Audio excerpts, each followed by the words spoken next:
I did get teased for saying it was Lewis colours, but there's no comment on that one. See, they had a good win, didn't they? They beat Enfield Town at the weekend. Right, you see that goal? 34 passes, something silly like Yeah. that. Russell ball.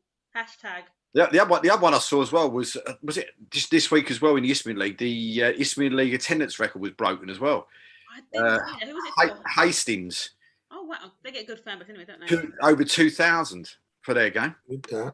Yeah, it's good to see fans coming back to non-league, isn't it? It's quite refreshing. Yeah, they have. Banbury have been getting 1,200-1,300 as well. Do you get a decent fan base, Gary? When I went in last year, they was getting 250s, 300s. But last couple of games, we're getting 650, 700. Oh, so you're saying you're bringing the fans in, Gary? Yeah, such effect, yeah. Yeah. just in case the chairman's watching. Yeah. Yeah, just in case. He's all right. Yeah, he'll definitely be watching. Don't worry about that. Right, let's have a look. So it's press record. Forgot to do it on the last show. Right, let's share out. We've got 2 minutes. How are we, Mick? You okay, sir? He's there.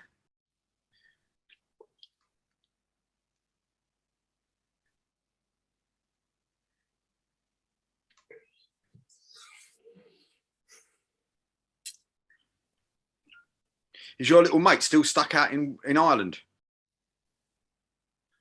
I think she's back now. Oh, is she? I think she's back, yeah. Reckon raring to go. Do we know where she's going to? Because she wouldn't tell me. I haven't heard that gossip yet, and I certainly wouldn't say it on here. I see what you're trying to do there, David. It's very clever. Seriously asking the question. I didn't know where she'd gone. I had a feeling I thought I knew, and then I think I was wrong. So we shall see. Yeah, I thought I knew as well, and then I got that wrong as well.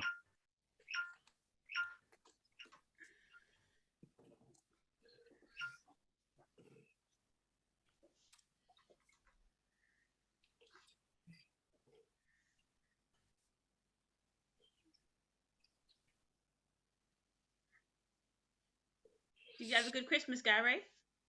Yeah, it was good. Yeah, went away for a couple of days. Obviously, we had Boxing Day off this year with the football, so we didn't come back till the 27th. And I've got 5 boys, so we had a. You've got a nice 5-a-side team there. Yeah. A couple of them play, a couple of them don't.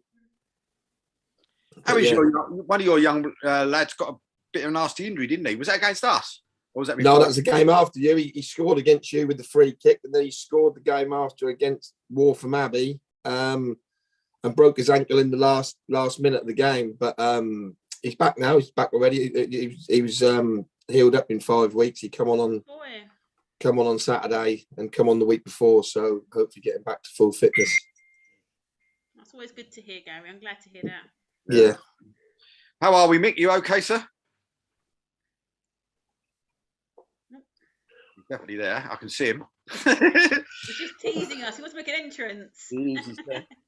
Well, welcome to the D&K Reposs Non League show. We're here for the next couple of hours, and Keith's got a committee meeting tonight. So we've got, look who's back with us tonight with a new flashy red hair as well, look, eh? And of course, I suppose an upgrade on the look department as well. So Ali's again this week, and of course, this week is top left-hand corner. Can you hear me? We can, Mick. We can indeed. And just in the top left-hand corner, I can't really hear you though. Is Gary from Bedford Town, and then at the bottom, my man. A friend of mine's going to go and get his laptop for me. No worries. At the bottom right-hand corner is Mick. I just have to bear with me. Yeah, you're all right, mate. Technology, Dave, is not my thing. Well, while you're sorting yourself out, we're going to start with at least we're on it now, but he's going to get his laptop, then I'll be right back on. Yeah, no worries, my friend. No worries. Is that all right? Yeah, no worries, mate. Give us 5 minutes, yeah? We'll do. So, Ali, I mean, good Christmas for you? Very good. I mean, it's nice to not have football. I'm just going to get slaughtered. It's nice to have a bit of football. It's nice days off. Got to relax. Yeah, I quietly enjoyed it, really. It's nice to have a little bit of a break, wasn't it? And of course, you're, I don't know if he's still your standing manager or not, or if he's been done permanently now, but of course, he's had a nice little Christmas gift as well, hasn't he? He has indeed. He didn't call her Ali though. I was quite upset. I might have to leave now. So if anybody doesn't know, of course, she's had a lovely baby boy. Not me, Charlie McDonald. Just to Charlie clarify. Yeah. She got that in quick, Gary. I don't want that rumour starting. I mean, Gary, yourself, though, did you have a good Christmas? Yeah, real good Christmas. Went away with the other half for Christmas Day and Boxing Day, and then we had all the children back Boxing Day, and obviously we enjoyed that with the kids. And then obviously the Biggleswade game on the 27th, straight back into the thick of it. And obviously, that was a good draw. Obviously we conceded in the last minute and a bit disappointed, and obviously we scored in the last minute Saturday, which obviously sort of leveled things up a little bit. Did you have a game Saturday then, by any chance? Yeah, little one. Yeah, little one. I don't know if you've seen about it or heard about it. No, nothing at all. I'll be honest with you, mate. No one said anything about it at all. I'll be honest. No.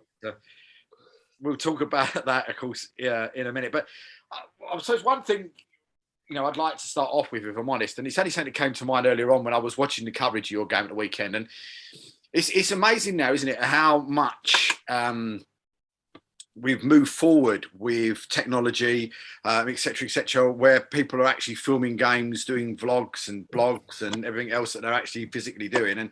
And I was watching your guys one this afternoon, and no disrespect, probably if anybody hasn't seen the Bedford one, then get on there and have a look, because it's probably one of the best video vlogs out there for me, and he does a fantastic job for you, mate. Do you not think?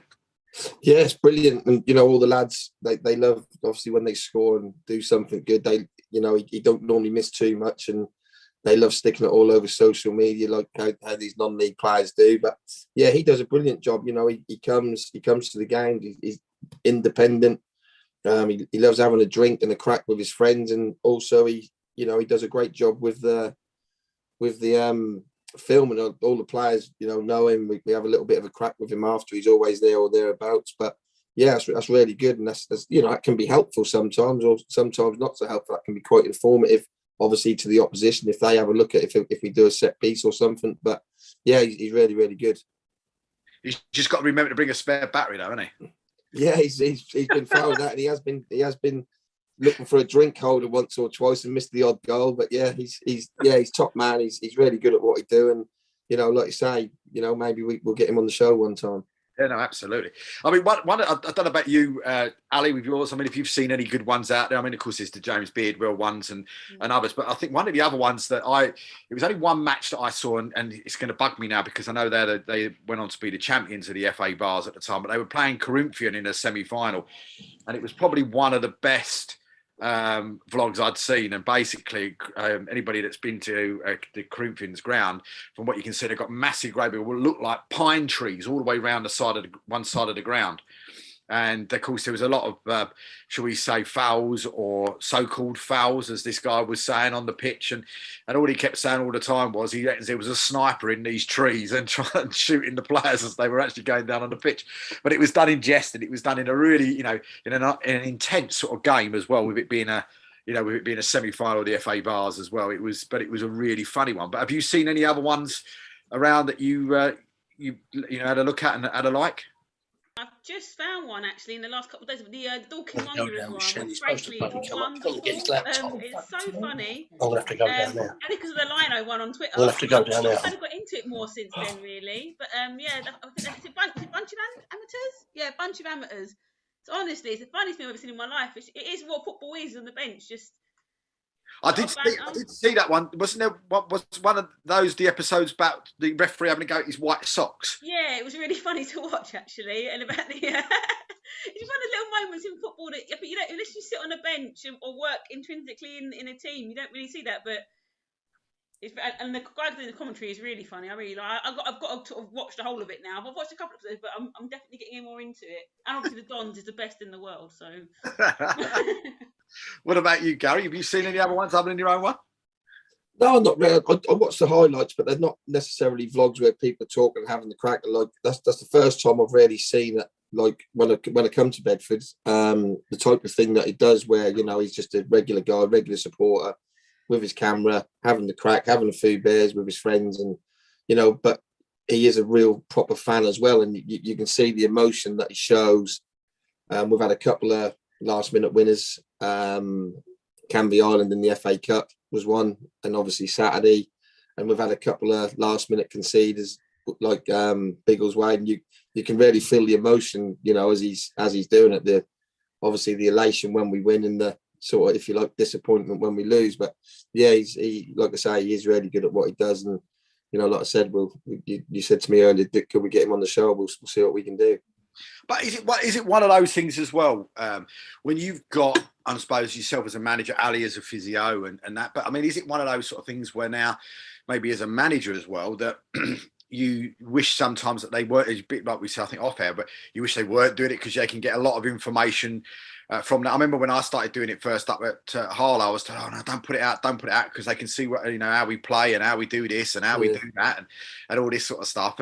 But does that make your life as a manager easier, because you can now go on to sort of YouTube and maybe find 20 minutes of highlights? Or do you still send people to games to go and have a look at the teams as well? I send people to games, and I try and go myself. I work away a lot, sort of like in London and places like that. So if there's a gap, like I've been at a couple of your games this year, if there's a game on within a reasonable distance, I'll go watch. I love watching football anyway, but we do look at the highlights as well. But we do send someone to games. He does a great job for us. But the more intel you can get, the better. You might just see something, strength or weakness or whatever. But that is helpful. And obviously, on the other side of the coin, people look at ours and try and we do like to work on different set pieces and stuff. And we have got better header of the balls than other lads. So that ain't too difficult to try and figure out who our best header of the balls are. So obviously you get picked up by their best header of the balls, etc. So that's plus everyone's on a level playing field, isn't they? We ain't good enough to replicate the same thing game in, game out. If not, we probably wouldn't be at step 4 level. So that is what it is, and you just have to live with it. Ali, I mean, do you try when you ain't got games though? Do you try and keep away from games, especially around this area where people know you, just in case you turn up and they go, any chance you can jump on with your bag, bag in the boot? I often not have a game, to be honest, most weekends. But I for example, I've got a game moved to Fridays because I'm going down to Lewis on Saturday to go and visit them and see how they're getting on. But I do generally really, really enjoy going to watch games and not be the physio. Although I still have a little twitch, like, oh, should I run on? And if that happened, what should I do? But I think it's always nice to watch the game and not be on tenterhooks for a problem. Sometimes you forget how nice it is to watch a game without being sort of in charge or having a role to play, isn't it? That's what I find anyway. I mean, when you go to games, Gary, I mean, do you enjoy that more than actually being on the bench? I do, but that's a bit of a weird one, really, because like when someone score, I sort of look at both benches and you can see the joy and elation on one bench, and then you think, oh, that's why we do it. And then you look at the other bench and you think, oh, I'm feeling your pain, buddy. I'm feeling your pain. There's nothing worse. Like, that's horrible when you concede, and that's just such a sinking feeling. And when I go to games, I do enjoy just watching the game with no pressure. You are actually just literally enjoying the game of football. Whereas when you're in the technical area, you're living on every second. The games seem to go on forever and ever. And well, Saturday's one did apparently. So that's just that's just a nice feeling to be able to get out and watch some games, especially if they're games at your level where you're sort of learning as well, and you're trying to pick up one or two bits, and you might come across the odd player who you might be interested in. So yeah, I really enjoy it. I really enjoy that side of it. I'll be honest with you, your game was going on for so long Saturday, I wondered if you'd be free for tonight. Oh, don't. I mean, let's go there. Let's go to Saturday, because I mean, if people saw, I do our local non-league where we wear, and a few of the other sides as well in the local area. And I did have a conversation last night where was lucky enough to be joined by Paul's brother Mark, who everybody knows he's a Yeah, Premier you ain't need to get my brother on here to defend me tonight. I'll look after myself. So he came on last night, but I mean, so we know what happened. I mean, a lot of people know, what happened in the game. So basically, for people that don't know the background of the game, two games or a game, shall we say, with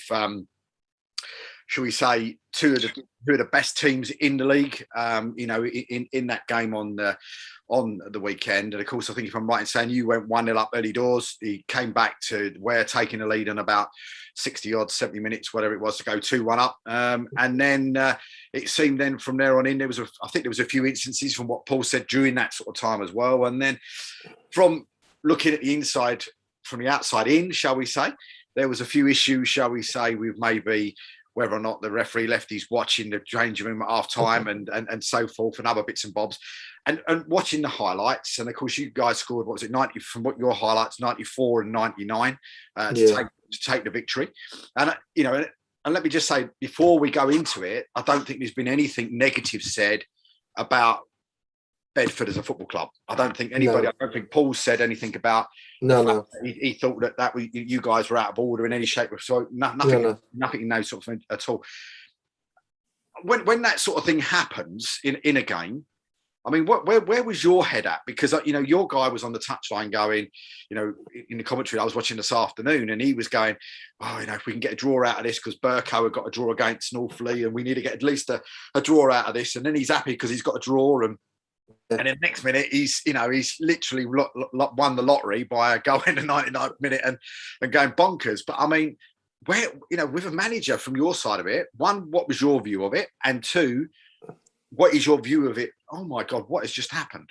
Yeah, pretty much. You say when these things happen, they don't happen, do they? You don't score in the 94th and 99th minute. That was a little bit like the Aguero moment for Man City, if you like. That Man United think they've won the league, like Weir thought they'd won the match, and all of a sudden, within, I was, from my point of view, I was disappointed with the goals we give away. We was in such control first half. We went in 1-0 up, and we was comfortable, and I think Paul said that last night, and we was, and credit to them. They come out second half. They're the home side. They're desperate for the win. They needed the win just as much as we needed it. And, we got an injury at the start of the second half. Joe Steele, he's had a cruciate problem over the last couple of years. And he's played a lot of football. And that was always a risk to play him on the 4G. And he went down. And there must have been 2 or 3 minutes there. That was on like 51 minutes. And we had to rejig the team. And we had to move the right wing back into centre half and put a right winger on at right wing back. And that just made us a little bit, less comfortable, a little bit disjointed. And then we lost Callum Donnelly as well. Again, he's gone down with his knee. So there's another 2, probably 3 minutes there. If we're talking about where the referee got the time from. And obviously they scored a goal, got the tails up. We went a little bit raggy for 10, 15 minutes. Then they scored again, another good goal from their point of view, but real poor from our point of view. That was a long ball down the middle of the pitch, and you asked, we're throwing caution to the wind. They're hitting us on the break. We couldn't really get anything going, and then the ref didn't add. I know that people are saying 9-10 minutes. That wasn't 9-10 minutes. The referee added 7 on. Well, we've had 2 injuries. There's been 6 subs, so if he'd have given 5 or 6, 7 may have been a minute over. But then obviously we get the penalty in the 3rd minute of injury time. Very controversial penalty. Obviously, I've watched it back. That is controversial. On the Saturday, I was convinced there was a handball, but that do look like my player, Rory McCauley. I think whether he got nudged or he had his hands up in the air. And I was convinced on Saturday that did, hit. That was handball. That sounded like a handball. But I think last night Mark said about players' reactions, and I looked at it today, and there wasn't really anybody appealing for a handball. No one really knew what the referee had given, so I may have got that wrong. Maybe, you Looked know, like a little bit, looking at the coverage, it looked like a lot of people going, well, what's he given? Yeah, I mean, that did, because he weren't, the ref weren't really really convincing. But what I will say, from my angle on Saturday, that did look like there was a handball. And the linesman's not a million miles away from where I was in. And the referee looked over at the linesman and he did put his arm across his chest to give the penalty. So maybe that's where I was convinced that was a penalty. But, you know, regardless of that, they protested that. So rightly so, how we probably would have done. So there was probably another 2 or 3 minutes there. So at your 6 or 7 minutes injury time, you've then got to add another 2 or 3 minutes on because how long the penalty took to take. Obviously, when he's took the penalty, we've tried to get the ball back. Their goalkeeper's threw himself to the floor trying to get someone sent off. So there was another minute there. And even after the goal at 2-2, you know, they've had a chance, couple of half chances to score again. They've hit the side netting. We got in a little mix-up where we've cleared it up and that's gone down the left-hand side. And then obviously Rennie's crossed it and that's fell to Maka, and obviously who's then poked it in. But that one, he didn't add 10 minutes. There was 7 minutes of injury time, which then elapsed to 10 minutes because of all the protesting. And, you know, I thought the referee had a decent game. That was two good teams. You're right, 2 good teams. I think 2 of the best teams in the league. You know, there's 5 or 6 teams who you probably consider the best teams in the league. 2 of the best teams in the league going at it. There was no quarter arsenal given by either side. But I don't think there was any, like Paul last night was saying a little bit, there was this tackle, that tackle. I don't think there was any bad tackles. The games, you know, there's a lot of physical players. At the start of the season when they played us, we was a little bit shrinking violets, but we've addressed that. And I feel we can go anywhere now and match teams' aggression, you know, their ability, and we can do both sides of it. But, you know, they are the hardest working team in the league at chasing the referee. They try and influence the referee. And on Saturday, he weren't buying it. He just weren't buying it, and he booked 1 or 2 of them early for going after him, and I think he might have made a mistake for the penalty. The corner, which he was saying about, is again, if you're going on players' reactions, Rennie looked like he's headed it over, and then so that probably weren't a corner, so you can give him that. But there was no red card. The Joe Butterworth one's a foul on him. The one where Rory's headed it on the edge of the box and caught their lads come over to our dugout and said, "Oh, I'm trying to get him a card." There was no malice in it whatsoever, but you know, he's caught him obviously round the head with his forearm as he's jumped. That was a free kick. That's the right decision. So you can't chastise a ref for every decision he made. He might have made 1 or 2 poor ones. Mark was on there last night. I'm pretty sure he made 1 or 2 poor ones in his career, and he was at the top level.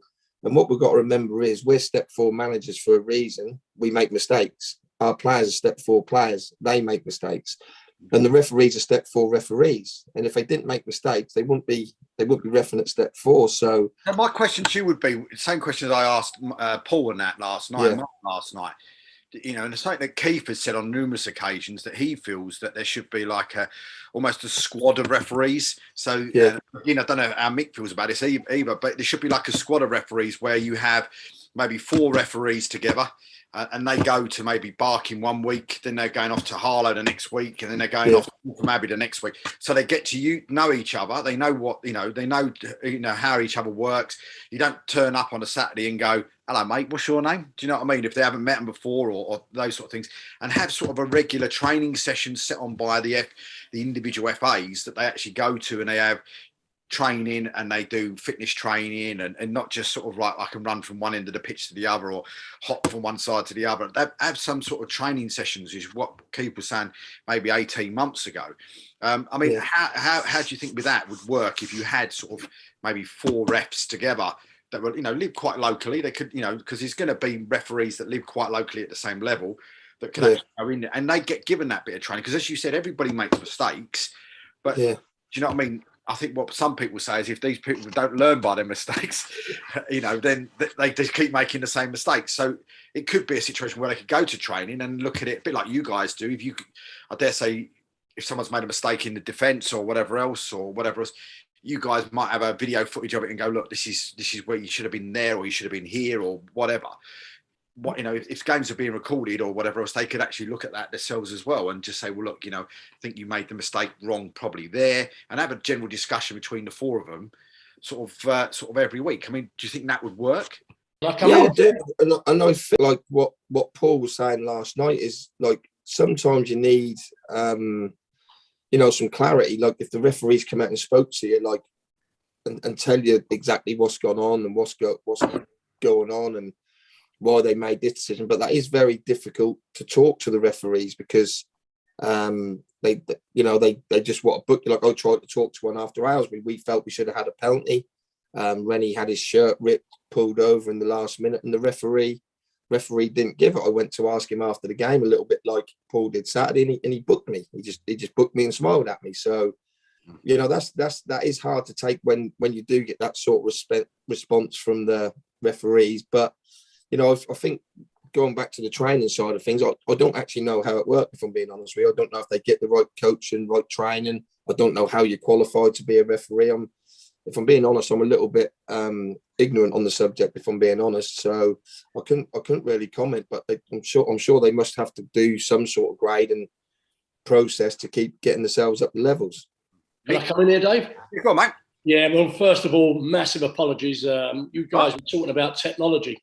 I heard you, but my technology skills are very, very limited indeed. But that's why I was a goalkeeping coach and a summariser, not all these technology things. So I'm learning. My neighbours come up and got straight on the laptop for me. I was just doing it on my phone, so it was a difficult one. But we're here now. So, Dave, great to see you and great the other guys are here. But no, it's a great debate, what I've just heard. And, from the referee's point of view, you're dead right. I mean, can they be that little team together? I mean, the one thing we tended to always do when I was at Dagenham and Redbridge, and we made sure it was always the captain went up to the referee if there was a problem and things like that. And that tended to work. I know sometimes what you're just saying, other teams get round the referee, but they're all human, aren't they, these referees? They will make mistakes, like you said. That's why they're refereeing at that level, like players are playing at that level. So I think if we berate them, we get around them too much, then they make even more mistakes. So I think it's about trying to really manage them as well as you manage your players. I mean, one of the things I said to Paul again last night and to Mark last night was the fact of I saw, and I don't know if Ali saw it herself as well, but there was a league in Europe where the referees actually release their report. So their report actually goes out, so you get to see why maybe they booked Gary or they booked this person or they booked that person or whatever else, and you actually get to see the reasoning behind it. And every sort of Sunday that gets released, so literally clubs can just go straight into it and it goes straight onto the internet, and you can look at it and go, well, look, why did he send this one off? Or why did Jurgen Klopp decide that they didn't want to play Arsenal? And all this, I'm saying this sort of stuff was on there so that you get to see it. Do you think that would be a good idea as well, where you could get a situation where a referee gets to publish his report, Mick? Well, I think that's a possibility. I mean, what they do, David, they straight after the game, the assessor. I mean, I've been at many games where I've been sat along with the assessor. Quite strange, really. I sit there, and it's amazing, really, that they see it differently. They do see the games differently. There's no doubt about that. And the guys in the middle and the other officials, who are out there on match day, they're, I wouldn't say under pressure. That's why they're doing the job. But they're there. But they know that they're being assessed. So they sometimes you just use that word common sense. It just doesn't seem to be used enough. But I think what you're saying would be a good idea in terms of, being having their reports scrutinised a bit more. And let's be honest, even at the top level, they don't want to come out. They seem to back each other, don't they? Oh, absolutely, 100%. No more than the Arsenal Man City game the other week, but that was a sour point. We'll leave that one alone. Yeah, exactly. But I think lightening it up a little bit, I think one of the funniest things I saw, and I don't know, Mick, if you've seen the video of the Bedford Ware game, either the two that are out, there's one that's been released from Ware by hashtag 90 minutes, and then there's one also by Bedford, which I think is called the Eagle Eye, if I'm right. Eagle Vision. Right, Eagle Vision on YouTube. But you didn't see it in the Ware video, but you did see it in the Bedford one. And I must admit, I was feeling quite low this afternoon, but I got to it and saw something happening in that game. And I must admit, I was sitting there absolutely belly laughing to myself. It was so funny. And it got right to the end of the game, Mick and Ali, if you haven't seen it. And it gets right to the very end of the game. And the guy doing the recording on I think he must be doing it on a mobile phone or doing it on something. And he's He's going absolutely ballistic. All the fans around him are going because they've scored literally almost last kick of the game, 99 minutes, and in a big game. Full-time whistle goes, and about 10 seconds later, somebody turns the floodlights off, and it's literally just pitch black. All the players are on the pitch. Everybody still hasn't even got off the pitch, but someone's gone into the actual room and just flicked the floodlights off, and it's just completely, literally pitch black. There's literally no lights in the ground at all, other than I think from the burger bar in the right-hand corner, I think from where he was sitting. But it was just so funny because it's not something you're used to when in a situation like that. It's normally on for about another 10, 15 minutes after the game. But almost within about, I don't know, it could have been no more than about 90 seconds from the full-time whistle when it's gone, and the light's just gone completely dark, almost as if it was on a timer, Gary. Do you know what I mean? It's put on a timer and it goes off at 5 o'clock. Do you know what I mean? That probably was 5 o'clock. Yeah, to be fair, probably was 5 o'clock. But it was just so funny. But it really was. But Mick, I mean, with yourself, I mean, you go down and do the summarising and stuff as well. I mean, do you see anything like that where you look at some of the the actual games and you just sit there, shake your head sometimes with some of the decisions and some of the stuff that goes on? Exactly. I mean, I was at the game yesterday. I mean, not being big time. I was at Tottenham yesterday with the Morecambe game. So I summarised on that game for BBC Lancashire yesterday. But look, when I go to and I do go to a number of non-league games on a regular basis. I was at Banbury the other week as well when they had the FA Cup as well there. But you're dead right. I mean, you sit there and you do wonder what they see, what they're being told to do, how they're expected to do it. I go back to my point, they are under, I say pressure, it's the word of the assessor there, and they just can't sometimes use certain criteria or certain, for me, the common sense part of the game. That's, when you're in the management game, that yourselves. It's, you come off but you can't change it. The biggest thing is trying to, I think it's always before the game, if you can get to have a word with the referee in a good way, things like that, I think it does play benefits. And I go back to my point earlier. The sides, when we do the England non-league side, England C, Tom, we had the captain, and it was his job. It was his job to have a word with the referee. And it used to work. For us, it worked. Mm. But I mean, does it not help though as well, Gary? I'm saying that Paul said yesterday. I think sometimes as well with the referee, sometimes they possibly make it worse for themselves. So what I mean by that is that whether you've made a mistake, whether you haven't made a mistake or whatever else, if you're going to have a conversation with a manager, whether that would be if I was managing a team, yourself or Ali or Mick was managing the side, and we don't agree with a decision or whatever else, and we come up to you and go, look, what was it? What happened? Why did it? And then you go out and you say something like what Paul said yesterday, where he said he gave 2 minutes of added on time for an injury that happened in the first half. Surely those sort of things, when referees say those sort of things, that doesn't make them put them into a good light. Sometimes it's almost and I understand why they get to the stage of saying, is it about 10, 20 minutes after a game, you're not allowed to go into the dressing room for, so everybody sort of calms down, collects their thoughts and et cetera, and then goes in. But do you think sometimes it's almost if a manager asks you a question, if it's in the ballroom or in your in the actual referee room, it's almost take that in, give yourself sort of 20 seconds before answering the question before you sort of drop yourself in it? Well, I would just like to say, like on the record, I thought the ref had a really good game Saturday. I thought he had, because we knew what to expect. We know they're ultra aggressive. We know they try and get around the referee. We know that. We know they do little bits and bobs off the ball. We fell for the free card trick at home when one of the lads reacted, a young lad reacted and got himself sent off.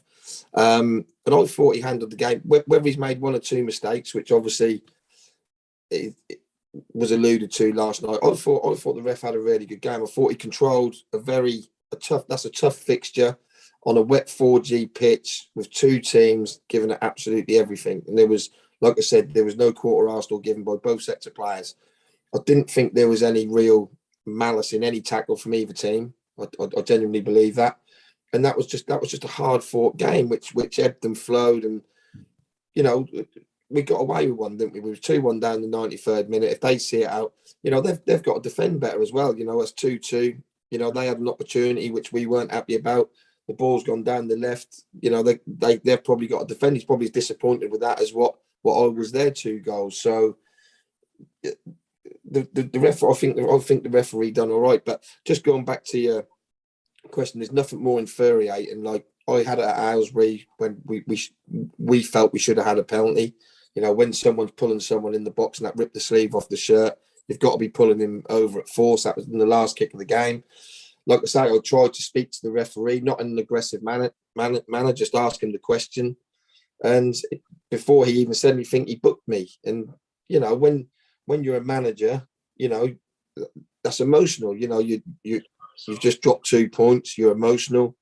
And I think things like that could send managers or players or captains or whoever, you know, over the edge sometimes. And I just think sometimes the referees, yeah, they are the referee. Yeah, they are in charge. Yeah, their decision is final. But sometimes they could just say, look, come and see me in the office. We'll have a chat about it. And, you know, if you then overstep the mark, he's got every right to do whatever he done. But like I say, Saturday, I thought he done all right. I thought the ref done all right. If he got 1 or 2 decisions wrong, every single player on the pitch got 1 or 2 decisions wrong. I'm sure myself and the other manager got 1 or 2 decisions wrong. So, like I say, that's human error. I don't think he's deliberately. And like I say, I think the linesman give the penalty. The referee's blue and he's looked across at linesman and he's put his flag straight across his chest. And he had the similar angle to me, which that sounded and looked like the penalty. I was convinced that I was going to watch the video and you'd see a clear handball. I watched the video and there's nothing clear on there. So yeah, they have got a right to be a little bit disappointed with that. But you know, that is football. I'm sure that'll even itself out. I know it's a bit of a cliche, but for both sides, you know, and all the sides in the hunt for the playoffs and the league title, I'm pretty sure that'll level itself over the course of the year. That's right, though, Gary. You know, you're a manager, mate. You've been there, seen it. Yeah. You've had it. It's gone your way sometimes, I'm sure. Yeah. And that's. I'm pleased that you've said that in that sense. If you don't mind me saying, you know, I do believe it works its way through. I really do. You know, I think, as you say, it's infuriating at the time. There's no doubt about that. I totally get you, and I totally understand it. But as you said, it's an emotional game. As you said, if you lost 2 points or whatever it is. It's at that stage you want to go and, you know, really berate them. But I think the further you go into management, the further you go down and realise, I think you start to understand that, does it do any favours really? Because are you going to get any sort of end result? And I think it's just trying to, as you said, I think you get to know the referees in your league. I really do. Yeah. And the ones that you can speak to and the ones you can't. And I think that, you know, that's something that just sort of human nature, if you like. Yeah, I think as I've got a little bit older, you know, I've been managing probably 10 years now, and obviously I was always, like, towards the latter end of my career, I was always a captain, so I always spoke to the referees. And I think when I first started out as manager, you know, you feel the whole world was against you and this, that, and the other. But as I've got a little bit older, a little bit more experienced, if you like, I try and tell the players, like when we drop points, you know, don't let the lows be too lows and don't get carried away with the highs. Obviously, that was a bit difficult not to get carried away. Everyone on Saturday when you score in the 94th and 99th minute. But in general, you've got to just, you know, look to your next game and try and keep the emotions in check, if you like. Because if you get carried away one way, that, you know, you can think you've cracked it and that affects your next performance. And obviously, if you beat yourself up too much, then you'll try too hard the next week. So we try, me, Darren, Graham, and Sam, we try and keep the lads, you know, pretty much on a level playing field. So we'll go in training this week, and you know that'll just be we'll be focusing on Hertford. What's happened has happened. Whether we win, lose, or draw has happened. We can't change it, and we'll start preparing for the next fixture. Now, I like, you know, what you just said there. If you don't mind, you know, said the biggest thing I think we all, when you've been in football, the big thing that comes across now is this mentality. You know, winning mentality, but also that mentality to stay strong, you know, in focus, concentration. Because if you haven't got that side of it, that what I call that mental strength, the other three things don't work. Your technique goes out the window, your tactical goes out the window. Your physical side of it, where you say, well, do I run again because, you know, we're 2-0 down? You've got to keep doing it. It's that mental side for me is such a vital ingredient. And as a manager and as a coach, I'm sure, you know, if you can put that into your players, it really plays what I call massive, massive benefits. Well, that's like Saturday. We talk about the game Saturday, and like we keep going back to it. But like, you know, on 94 minutes, that's 2-2. You know, they've had a chance and a half, or a couple of half chances after that, where they've got plenty of men in the box. And when we scored in the 99th minute, we had 4 or 5 players like in and around their box in the 99th minute, and that's with defensive midfielder who's actually scored on the edge of the box. We had another midfielder in the box. We had Craig McElsmith in the box, Connor Tomlinson, Rennie Howe. So, you say Craig McElsmith? Yeah. Now listen, Macca's one of mine. Macca, I'm sorry to just butt in there, but Macca's. I mean, Macca was playing for Aylesbury, right? I'll give you that. That's when he first started out. Yeah, I know he did. Yeah, he played for Aylesbury, and when I was coaching at Dagenham and Redbridge, going back, he tore us apart down at Dagenham. He tore us apart, down that right-hand side. I think he scored 2 in that day. I think we finished up 3-3. We then got to Aylesbury for the replay, like 2 or 3 days later, and he scored a hat-trick. So Macca, a full international, as you realise it. He is, yes. Scotland, not just a full England, not an England international, a Scottish international. Yeah. McElsmith, I suppose it gives him a bit of Scottish. Yeah. What a great lad, Gary. What a great lad. Bro, honestly, he's an absolute. Please send my regards when you speak to him. Yeah, he's a gem of a guy. He's top boy. Brilliant with the younger players. Yeah, he's had a bit of a stop-start season himself. He started off really well, then he got injured.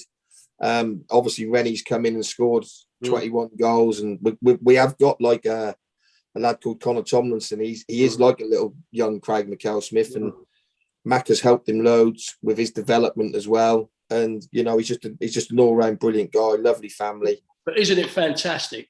Still wants to play. Still wants to play. And to be fair, he's been knocking on the door a little bit, desperate to play. So but to me, it's just fantastic to have him around the changing room and helping those young lads. Experience. Fantastic. Tremendous bloke he is, yeah. Anthony Mercer's coming and said in England, referees don't have to do reports for yellow or red cards anymore. They just have to tick a box. Well, there you go. So that's interesting. But with games, though, with big games when they happen in sort of most step 4 and step 3, would it not be a good idea to look at that and go, well, look, hang on, that. Say, for instance, a game that you've got coming up yourself, against Burko, the FA look at that, or the individual FAs, whoever it is who appoint the referees, and go, well, look, this first v second, it's going to be a right humdinger of a game. What we'll do is we're not going to put a step 4 referee in charge of that game. We'll put a step 3 referee in charge of that game instead, and actually put somebody with that a little bit more experience to actually run that game. Do you think that sort of thing would help when it comes to sort of issues in games, especially when they're the really, really important games? I think sorry, Gary. You go. No, just say for me, you're right. I think you want the best officials, don't you? You want the best officials doing the big games. Let's be honest. You want it from top to bottom all the way through. And if you get the best ones out there, that's what you need. And you're dead right. The experience side of it. But we all know, look, you just mentioned about the business Dave going about the team of. It's been muted a few times trying to get those referees to go round. One's in the middle 1 week, and the 2 guys on the side are on the, have been, the officials. Then they switch it round. They become that team. I think that would really, really work over a period of time. I really do think that could work. Go. Yeah, I just feel like if you go a couple of rounds in the FA Cup at our level, and you get to like the 3rd or 4th qualifying round, I've done it with Kings Lynn 2 or 3 times, get to the latter stage of the FA Cup, you do get like Conference North and Conference South and Conference National referees, and same again, bit like the standard of player and standard manager, they are different. They are better than what you get. So like going back to your point of when you're playing a big game like playoff games or first v second, would it not be common sense for the FA to appoint, say, a step 2 referee for these games? You can handle the big crowd, he'll handle the big occasion, because like you say, that's a big game for both clubs. That's also a big game for a step 4 referee. So I think there is a case in isolated incidents for these bigger games where you get a step above or step 2 above referee who can handle the occasion, because all these games are frantic. When the top 5, top 6 are playing each other, they're always frantic, and that ain't going to change between now and the end of the season. Especially in our league, where you've got, I don't know, I think you've probably got 11 teams who still realistically, probably right down to Romania and Waltham Abbey and people like that, who still think if they can. Well, I know that, like, I speak to George quite a lot a bit at Romania. they feel if they can put that little run together, then they've still got a chance of getting in the playoffs, because it's such a competitive league. And with the results, you look this week, Colney Heath beating Didcot and Kempston beating Hertford. There's a lot of results where a lot of teams beat every other team, and there's going to be a lot of feisty games between now and the end of the season, with people pushing for leagues and pushing for playoff spots, because I think everything, could go down the last 2 or 3 weeks of the season for sure. So how much in advance, and you I mean, all three of you might know this, so I've got no idea, but how much in advance do you know who the referee is going to be for those certain games? So is it just on a weekly basis? Is it on a monthly basis? Is it on a 2-weekly basis? How do you know how quickly you get, referees given to you? Me personally, I know when he walked through the door. I've got no interest in who the referee is, or that's not something I concern myself with. I'm not sure how early the club know. Maybe one of the other guys can tell you that. Maybe a week, 2 weeks. I'm not too sure, to be honest with you. But I never ask who the ref is. I never worry about who the ref is. I'm just preoccupied with, trying to get my squad and my team right. And until they come through the door, I just ain't got a clue who it is. I've never once asked in the 9-10 years who's reffing on Saturday. Just not something that's concerned me. Mick, did you know when? Well, as I said, it's a huge point, isn't it? I really, exactly what Gary just said. For me, when they turn up, you're not sure. And sometimes actually, when they turn up, you go, I'm delighted with that. Because you see, yeah. And then other times you think, we've had him before, well, we know what he's about, so. That's the difference. So I really think that's a really good point, though, what you've just put across. I think there's not many teams or many managers who would know. I really do believe that. Although I think the referees and the officials know themselves what games they've got, but I don't think it's. I'm sure it's put to the clubs, but it's a good point. I've never really. I'm just thinking, I've heard, my own club, I've heard other clubs turn around and go, I think Keith, the same situation this weekend, and I'm not putting words in Keith's mouth, but he's had one referee that he's had a bad sort of time with, and then that referee turns up again this weekend, he has another bad time with that referee. Sometimes it's that sort of thing, isn't it? I mean, do you get to that? If you knew in advance, you might be a little bit, right, okay, lads, we've got this referee again this Saturday, just be careful. Do you know what I mean? Because you know what happened the last time, or the time before, or the time before, that sort of thing, or and especially as you just said, Gary, you're there I don't know, 1:30, 1 o'clock. All of a sudden, the referee walks through the door. Does that sometimes, though, you look at that and go a bit what Mick just said, and you think, oh, this is going to be a tough game today? To be honest, I'm more. I just worry. Honestly, I just concentrate on my own team. Obviously, the opposition. Obviously, the key thing for me is getting the opposition's team sheet at 2:15, so we can go through set pieces. And I literally preoccupy myself with that. I've never ever, even when the referee walked through, I've never really had that thought. Oh no, we've got him, or oh he's a good ref. I just don't really pay much attention to it, to be honest. I don't know if some other managers do. Maybe other managers look at that side of things a little bit more than I do. But, there's so much going on a match day, and, you've probably got to let 5 or 6 people down because they're not in the starting 11, and you got people wanting a ticket here and there, and you got to just pop in and see the owner, and, you've got your family coming, so you got to sort that. And the referee, honestly, is probably the least thing furthest from my mind on a match day, sort of come 1:30. I think sometimes, the players themselves, though, Gary, know, don't they? They've seen the referees before, and they clock it straight away. And I've got one or two players like Callum Donnelly and Charlie Saunders who they've frequented themselves into the referees' book many times. So they probably know the referees a bit more than me. But yeah, no, then they play their game. Players, they know. They know what they can. Not say what they can get away with, know what they can just push the boundaries, and they know, if it's a referee who they get to know, that first tackle is going to be you're going to be in the book, then you just got to be a bit sensible. They know those people. I'm sure they do.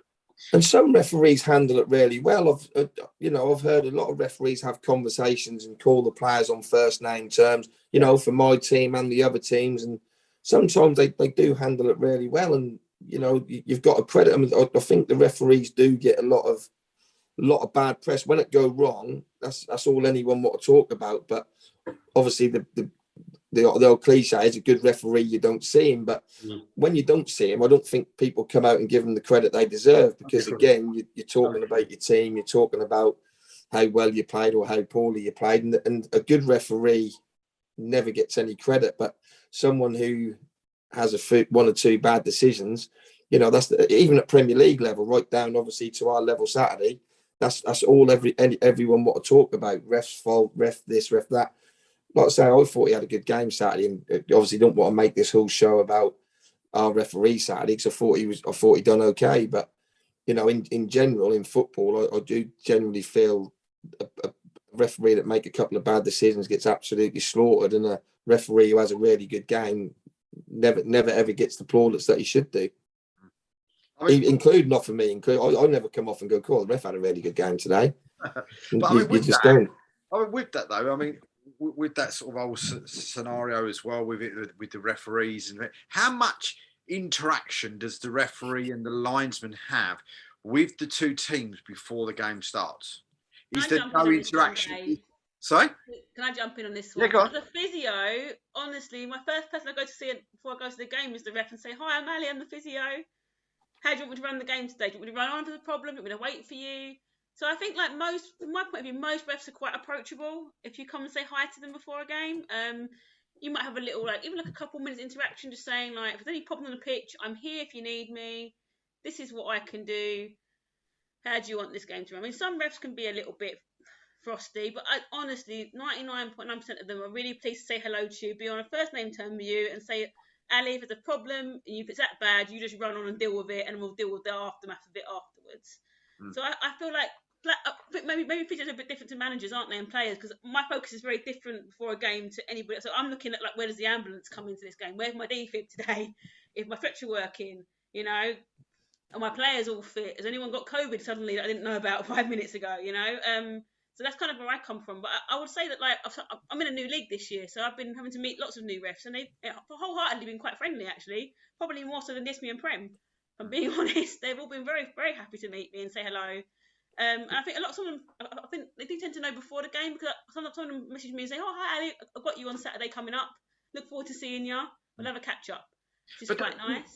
Do the actual, you know, I know when I was sort of match day, it was just sort of like me and the captain that went in to see the you know, with the team sheets and so forth before the game. But I mean, other than that, is there any interaction with, you know, with the actual sort of referees and the players, or is that only maybe at playoff semi-finals, cup semi-finals, finals? It depends on the ref. I think some players will know the ref and go, "Hi mate, how are you?" or "How was your Christmas?" or whatever it might be. I mean, there's a little bit of something, but ultimately they're professionals. They're just trying to, like, keep a nice distance before the game, before it all kicks off and they're all throwing each other in it, really. That's what I find anyway. It's physio. The big thing for me, as I said, you know, look, the referees, all in all, do a very, very good job. As I said, it's a job we know, we've heard it said many, many times. It's a difficult job, because you will get things wrong. It's like any player. I say to any player, right, the best players are the ones who make the fewest mistakes, because we all make them. The best referees are the ones who make the fewest mistakes, but they still make them. It's the nature of the beast, in my opinion. You know, it's easier said than done, you know, and it is frustrating to all of us who are sitting here talking tonight, because, you know, one decision can change the course of the game without a shadow of a doubt. It's a moment in a game that can change it. And sometimes it goes against you, sometimes it goes for you. And we've been in it. I've been in many, many games. I've sat on that bench. I think I've got away with one there. Or the team's got away with one there. Or the players got away with one there. And other times it's done you. You know, you feel that you've been done over. It's the game. You know, it's not the part that we like, but it's the game. Well, would you like to see the referee sort of pop, you know, I mean, I know when I used to, you know, I was a referee myself, and, you know, I know it was only youth level and stuff like that, but I always used to make sure and go over to both teams and, you know, and have a chat with them before it started. Would you like to see that sort of thing happen, where they just go in and go, "Well, look, you know, this is you know." We've had it before, Dave. They've come in the change room. I don't know if they do it with Gary's sides, but, you know, I've been in many, many change rooms where the official comes in, just says, "Lads, I'm going to be, you know, right on it today. You know, just be sensible. The surface is this, that, and the other. It's a bit slippery today," or whatever it is. You know, we know there's two teams fighting for whether it's promotion, whether it's relegation, there's going to be a lot on this game, but let's just go and be sensible the way we go about it. I will be nailing down certain things. Some referees do that. And I think fair play to them that they've just, if you like, just set the boundaries, what they'll be looking for. And that does happen. I don't know about you, Gary. Is it happening in York? Do they come into York? That's more with now the sort of like the assistant, I suppose the head assistant dug outside. If that's what they call them, I think the head assistant or lead assistant. He comes and speak to both benches and just say, look, talk to me, don't berate me. Subs warm up this side. If you want to speak to us. And I think he does that on behalf of the referee. I don't think the referee don't come over and speak to us. That's more his assistant on the dugout side. Just he introduced himself every game. They come and introduce yourself. Just tell them what they expect. You keep it tidy, sort of thing. Just a standard little speech off them all. And some of them, quite jovial, and you don't chat to them during the game, but you have a little bit of banter with them during the game. And most of them, they interact with you. You get one or two that don't, but that's fine because they're probably concentrating. They can't do two things at once, so that's fine. But all in all, the assistants, they're the ones who get all the stick off the crowd, and if they don't put the flag up, they're the ones who can hear all the moaners and groaners behind us, including the managers and assistant managers and coaches. So, yeah, that's more the assistant than the actual referee. But like I say, I think if you ask any manager at our level, certainly the ones who are going for promotion, they'll all say they've had a few bad decisions this year, and they'll all probably say they've had one or two things go from this year. Saturday we had one go for, simple as that. At Aylesbury 2 weeks ago we didn't. So, like I say, what you're looking for, Gary, and the biggest thing, all of us sitting here again, we use the word consistency. We just want the consistency. From 1 week you think, well, that referee's giving that, and this guy's not doing that. It's the consistency. I think that's what really, and that comes from the collective of them, from a referee organisation you've got to be consistent in what you do. And I think that's the frustration part. It's not being consistent. That's for me. One thing I would say about the reffing is, I don't know why they let them know they're being assessed on the day, because that do change the way they referee, because they have come and openly said, I can't do this because I'm being assessed today. Why don't the assessors, I mean, that's not a question probably for last night really, but why do the assessors let the referee, why don't they just turn up blind and actually watch the referee without the pressure of knowing there's an assessor watching him? I don't understand why they do that. Surely that'd be easier for someone to go, totally out of the blue to watch this referee without the referee having the pressure of knowing that there's an assessor there, and perhaps refereeing his game not perhaps as freely as what he would do. He's probably doing everything literally strictly by the book, rather than being a little bit freer and making his own decisions and his own judgments. One of the questions I put to somebody once before and almost got hung, drawn, and quartered when I asked the question, because they turned around to me and went, "No, I don't want none of that." But just from being in the crowd, and Ali's probably maybe a little bit more closer to it than what I am in the crowd. I just think sometimes, and please don't take this the way this is going to sound, Gary, because you are in this sort of management sort of area in there, but is it not, for me, there is a lot of managers that still don't know the rules, and might be some. I definitely know the rules. But what I'm trying to say, I've stood next to ex-professional footballers, and they're actually berating linesmen because half of the ball or a quarter of the ball's gone out of play, but the rest of the ball's still in play, or that the fact that the player has put 2 feet on the line or his toes on the line and taking a throw in and berating them because it's a foul throw. And people, and for me, surely it would be a good thing if managers, and I'm not sure what sort of certificate level you've got to be to sort of manage at step 4, but surely there should be a situation in there where part of your training in your levels should be a referee's course. Well, to be honest with you, now you say that, and I say, oh yeah, I do know. The new offside, the versions of the offside, I don't think anybody knows. Honestly, like active, not active, first phase, that's so difficult now to know when, like, if the ball don't come in your direction, but you're in an offside position, and then are you allowed to get on the end of the cross because that's a different phase? I think that is really, really difficult. I just don't know why. We change the rules so much with the offside and things like that in first phase and second phase. That is a bit of a grey area for obviously everybody. And are you in the line of the goalkeeper when someone's shoot, even if you don't touch the ball? There's a lot of different areas of the offside that, I mean, you look at the one West Ham versus Leeds where Bowen is clearly offside, but then he jumps over the ball. He jumps over the. Well, definitely offside. I knew you were going to say that as soon as he said he's clearly offside when the ball's kicked, but he literally jumps over the goalkeeper, who then parries it to someone, and they say he weren't active. Probably you talk about referees at our level with inconsistencies. I think some referees would have ruled that goal out, but that referee let it go. So even with VAR, we get decisions wrong. They're getting decisions wrong. Rule it out, go be completely wrong, because it was definitely onside and very well deserved win for the Hammers, and we are massive basically. Yeah, I think the one really, more than that. I think the one that's really frustrating a lot of people as well now, is especially at all levels of football, is, as you say, the official on the far side doesn't put his flag up, and we can see you're 5-7 yards offside. It's I don't know where that's come from personally. If they're that far offside, straight up, done, dusted, get on with the game. And now they touch it, and from a physio point of view, that must concern you quite a lot, because you can see it. You see it at the top level where the injuries are starting. I'm not saying it's starting to happen, but all of a sudden he's offside, but it's a one-on-one. I've got to come crashing out as a keeper, and guess what? It was offside. There'll be a big one day, Mick, of an injury around that. Well, there will be. Well, it's happened. It happened with the Pickford one, didn't it? With Van Back. That was an offside decision. And unfortunately, I completely agree with you. I think we should be just putting the flag up. We haven't when it's that distance, it's like, why not get it? But I hear you. Yeah. Surely it would be just so much easier to go back to the way it was originally. If you're offside, you're offside. Exactly. Flag up. Whether you're offside on the opposite side of the pitch or not, you're offside. Just put the flag up. Everybody then would understand it. Every player would understand it. Every manager would understand it, and every fan would understand it.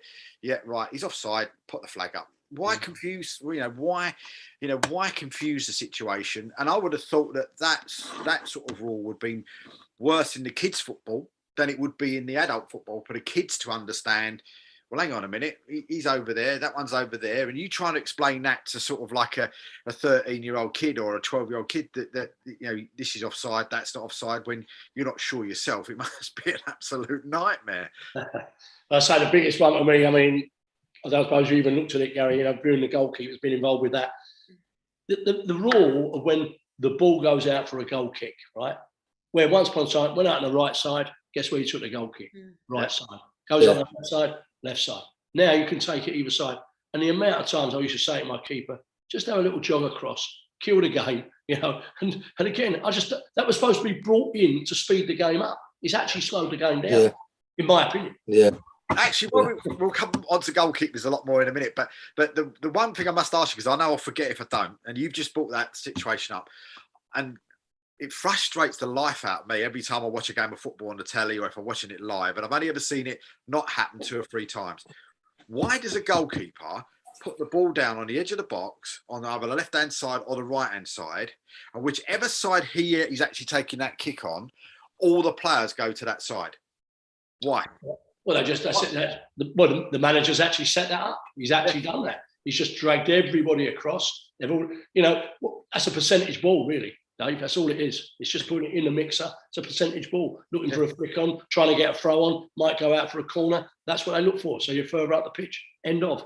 But you're right.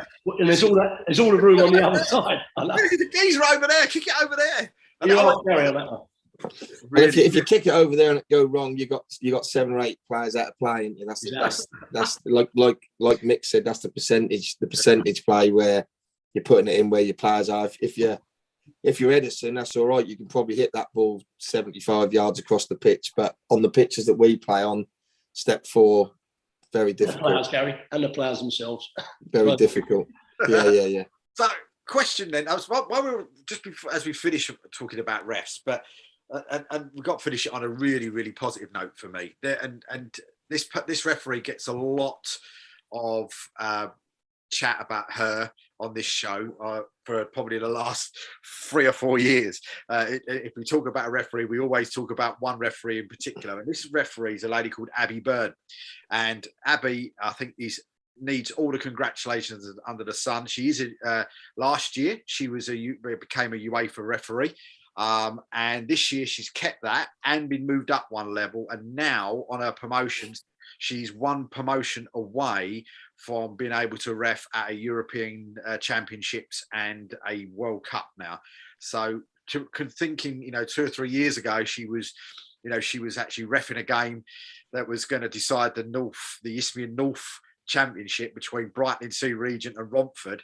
And now we see her almost every single week on the TV refereeing at WSL level and above in international games. And now she's literally just that possibly one season away from being able to referee in the World Cup finals and referee in the European finals, which I think is a fantastic and an amazing achievement. I don't know what you guys think. Ones never stay long, do they, David?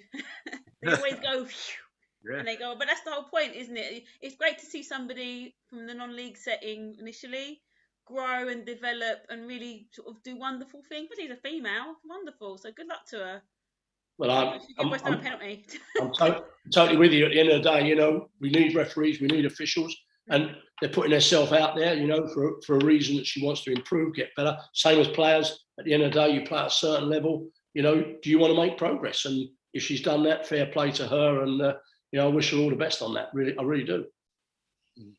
That's crazy. That's crazy, really, when you think about it. If a player went from sort of step 3 to international European World Cup level, that's sort of like the Jamie Vardy story, isn't it? That's a meteoric rise, really. So, yeah, fair play to us. Unbelievable achievement. So, going round the sort of non-league structure, and I know Mick, you get around a bit, and Gary does as well, and Ali. Is there a player, or maybe more than one player, that you physically see maybe in the last season and a half, and or what? Well, not even a season and a half, because that could go back about 5 years now, can't it? But you know what I mean. The last sort of like year and a half, maybe, that you've looked at and you think to yourself, do you know what? That one there's going to be the next Jamie Vardy. Have you seen anybody at all that's taken your eye and you think, wow, as Manchester United have just gone 1-0 up, by the way, as well. McTominay's just scored. Well, as you know, Dave, I'm sure Gary does as well. Part of my brief really with the England Seaside is to go round looking at players, on a regular basis. All right, we're still waiting for that England Seaside to bounce back because of all what went on with COVID and things like that. And so we're still trying to get back. And mention Craig Michael-Smith. He's another prime example. You said about Jamie Vardy, but Craig Michael-Smith was a prime example, as I said, playing for Arsley Town. And then he had this rise suit of Dagenham. They've gone there. He's played. Then he gets moved to Peterborough, goes for money, then goes to Brighton. It happens. There's plenty out there. There's plenty of gems out there. And I've seen a number of them who sometimes what happens as well, Dave, is they go to professional games, some of these kids. They go and they just lose their way. They lose their way for 1, 2, 3, 4 reasons. Sometimes the clubs can't afford to have, especially something like young, like Southend or someone like that, where they don't always have a big squad, and these young kids who are coming through at 16, 17, 18 get released, and they can lose their way. So there's plenty of gems out there, and for me, on a number of occasions, at the moment, there's a young lad playing at Dagenham. Well, he's 23 now, but it's a guy called Will Wright, who's been phenomenal. He's made him captain. He's come through, and he's someone I think has got a chance. There's lots out there, and I know Gary, even and I mean it's not in a detrimental way, but at the level you're at as well, there's some good players out there, very good players. Be given a chance, and then be in the right environment with the right manager, right coaching, they will move on. I'm guaranteed there is loads out there. Yeah, there is. I've been fortunate enough to have a couple of lads when I was at Kings Lynn. The one that sticks out, a lad called George Thompson. He came to me from Histon. He had 18 months, 2 years with me. He got moved to Chester. He's now playing for Harrogate. I think he's played 100 games for Harrogate. He's won League 2 or got promotion from League 2. Now more than holding his own in League 1. Great lad, great player. and worked really hard at his game. And like I say, he's now reaping the benefits of being a professional footballer, which what he always wanted to do. And you just look at, like, I'm not saying any of the lads at Bedford could go on and, you know, be Premier League stars or anything. We've got, like, you know, 2 18-year-olds, a 19-year-old, 2 20-year-olds, you know, 4 or 5 23-year-olds. You know, if with a bit of luck and a bit of hard work and a bit of dedication, there's no reason why 1 or 2 of them can't go earn, you know, a living out of football. You know, I'm not saying they're going to go to the Premier League or Championship or anything like that, but there's definitely scope there for players to, you know, go earn themselves a few quid and a nice life. So, I think, you know, the point you made there, Gary, exactly that. You just said certain words there: the attitude, the commitment, desire, the enthusiasm. But I still maintain that they've got to be in the right environment. Like, you're a manager, and I mean it in a nice way. You've got to really. He's got to be that player that you want, someone you feel is going to benefit your side, you know, and you improve him to be a better player. I mean, we use one at the moment, and you know, again, I know we're talking Premiership here, but a guy called Ethan Pinnock playing centre half for Brentford. He was playing for Dulwich Hamlet. Yeah, Dulwich Hamlet. Big, strong lad, isn't he? Oh yeah, and he got brought into we got him into our England squad. Dulwich Hamlet was playing for the big boy Marvin Ekpateta, who was playing for Blackpool centre half. He was playing for East Thurrock. And he's, you know, and I'm talking 4 or 5 years ago, not 10 years, not that long ago, and they're playing at great levels. Crazy, isn't it? We got one Arlo Marcus who came through the under-18s, and you know, for the first period of the season, he's probably our best player by an absolute country mile. And you know, so as you say, there are these gems out there without. What was his name again? Marcus. Don't tell him. They're on contract. But coming in. I've had Steve Curtis come in, and he said that Abby's husband George, he's also a lino at the EFL level as well. Oh, brilliant! So a good little family. I bet dinner time's good. Yeah, I bet it is. Yeah. I've got to make sure the salt and pepper pot are on side. Yeah. But I mean, as well, one of the things I was going to ask Ali is Ali was on tonight as well, and. Can I be rude? Ali, I'm sorry, I wasn't privy at the start. So what club are you at, Ali?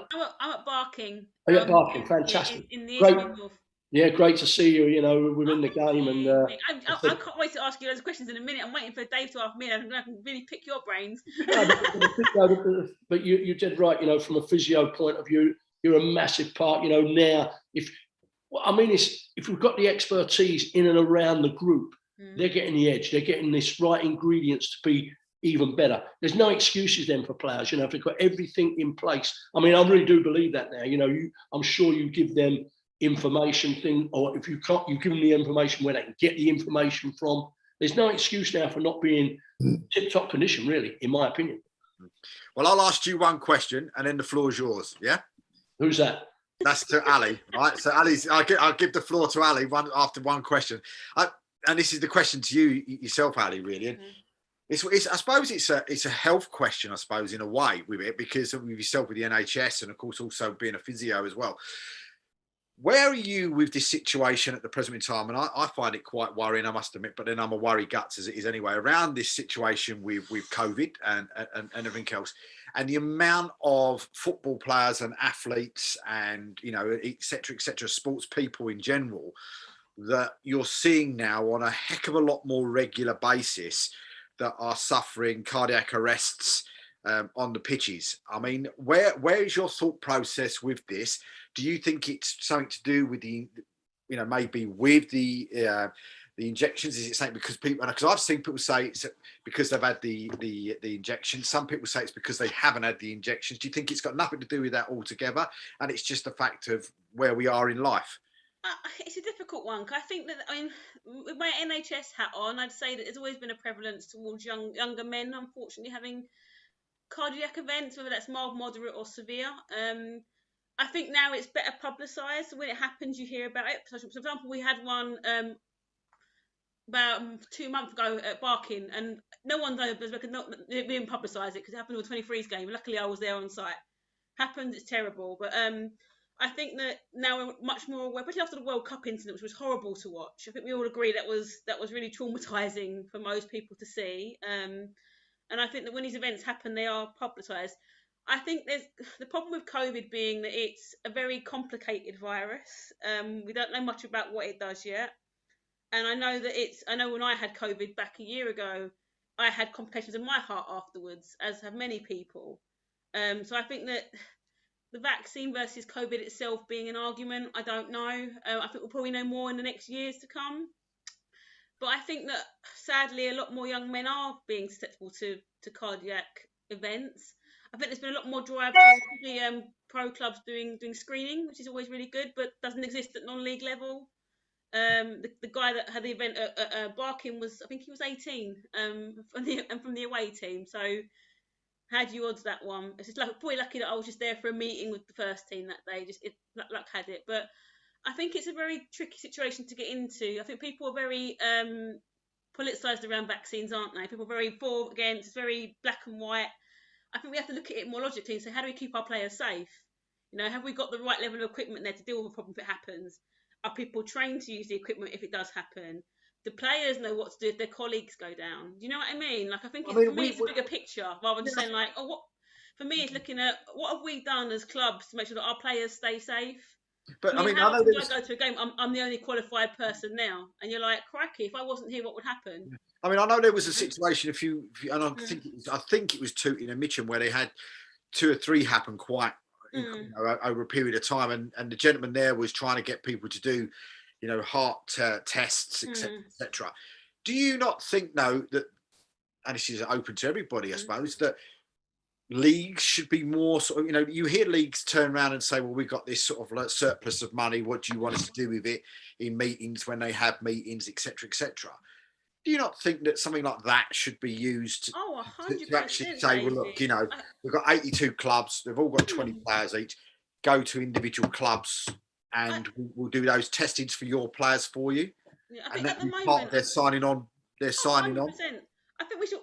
About footballers, we don't have football, right? That's the way this works. If footballers can't work to their best of their abilities, our game don't work. My main job at Barking is to maintain welfare. I also work for a Sunday league team with SE Dons, and frankly, I'm the only person there who can work anything, when things happen. And when you think you've got my pitch and 4 others, and it's very likely that I'm the only person there who can do CPR, it's quite worrying to think about that, isn't it? So I think what we should be doing, we're looking at, are we training people at clubs to be able to work a defib, to know what CPR is, to know how to look after a fractured ankle, things that would happen in football games. I think we could do a lot more for our players' welfare, personally speaking, but that's just my viewpoint. I'm very biased because my job is welfare, isn't it? So, I think if I can just come in there, guys, the biggest thing is, let's be honest, it's once the horses have bolted, if you like, sometimes that's the problem. We go on, we carry on, we do this, we do that. No one, and then when it does happen, we've not got something in place. So you're dead right. I mean, what we, again, with the England C set up, every player that was selected for us had to have the heart screen. They had to before they come. That was done. It was done by the FA. But from a Gary's point of view, in a side that level or your level at Barking, it's a costly process. So, but it should be part of the process really. We want to make this game, as you say, safe, professional, whatever you want to call it. The top level of everything. So we should have things in place, and there should be those things in place. Gary? Yeah, I feel the minimum you've got to have someone qualified at your football club. The dad, the old sponge man, and some clubs still, they've got to have we've got a sports therapist who's brilliant at Bedford. She can do. We've had a fractured ankle this year, and she got the gas and air and all. She got all the stuff and the proper terms, whatever they are. But she handled the situation, and I've got full faith if somebody did have one of these terrible sieges or whatever at any point, that we're in a good place where we can look after the players. And that obviously good physiotherapists and sports therapists don't come cheap, but I think that's more important than, for example, your top goalkeeper or your top centre half, because the welfare of the players is paramount. So, as a manager, I want the top goalkeeper and the top striker and the top sports therapist. So that is a difficult one. But, you know, I think every club at senior level should be made to have someone with the correct qualifications, and not just, you know, the days of scrimping on a tenner a week or a free burger and chips for someone who can carry a sponge bucket. Them days are, you know, they should be long gone out of the game. You know, you've got to have the correct people with the correct qualifications to be able to, you know, the amount of times you're reading the papers now where a fan has keeled over and the physio's gone and basically saved someone's life in the crowd. And, you know, we've had that at our club at the start of the season. Someone had a little turn and, you know, the physio raced over and, you know, got him to where he needed to be, etc. And, you know, I think that's so important now, especially in the modern day game where that is a lot more, you know, the lads are covering a lot more yards. They are doing a lot more sprints. The game's a lot more intense. It's a lot more physical than perhaps what it used to be. You know, the mileage will tell you that. The distance covered will tell you that. And lads are pushing the bodies to the limits, you know. And some of these lads are doing 50, 60 hours a week on site, running a house, running the family, getting out, training twice a week. They are really putting the bodies on the line. So that is so important that, you know, you get the right people with the right qualifications for if things like this do happen. And Gary, from you as a manager, you know, let's be honest, if you've got players that you want to sign and things like that, if you say, look, we've got this in place, we've got that in place, yeah. We've got a goalkeeping coach, you know, we've got this equipment, you know, as you say, I know you've got a budget, I get it, you know, we know there's a budget and there's certain things, but there's certain things really that shouldn't be, as you say, scrimped on, you know, you should be saying that is a priority. And I've got to say, you know, coming back to what point there, the physio or the medical person, for me, that should be right up there with the manager. Seriously. Yeah. Especially in the way we live now, in the world we live. Yeah, and that's right. And to be fair, I'm at a club at Bedford where, you know, that we do try and do things properly from the minute I walked through the door. Well, the minute I met the owner, John, you know, that sold it to me really, because everything's in place. You've got good ideas, you've got good plans, and there ain't no corners cut. And, you know, we're trying to get it right on the pitch. We're trying to get it right off the pitch. You know, we got it right with the staff. We've added another coach this year. We've added a scout. The physio sports therapist was already in place. So we are trying to get a promotion, obviously, which is that's not key, but that'd be nice, because we do want to try and in the next 2 or 3 years get to the conference setup, whether it be Conference North, Conference South, whichever.